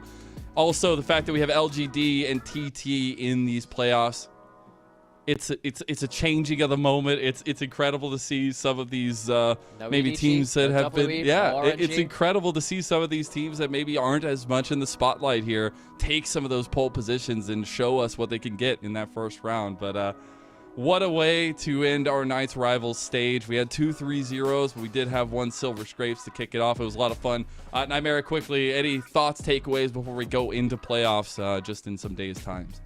I think this is the most open that we've seen the LPL playoffs in years at this point. We don't have a clear top team. Yes, BLG finished in first, but they gave us a lot of questions. I think there are multiple teams which can walk away from this. This playoffs is probably the least confident I've been about predicting anything for my entire time casting the LPL. And it is going to be an absolute spectacle, as it always is, to see how this one shakes out. Bring on the competition. I couldn't be more excited. Thank you all so much for joining us. We will see you when playoffs kick off, and we'll see you on Summoner's Rift.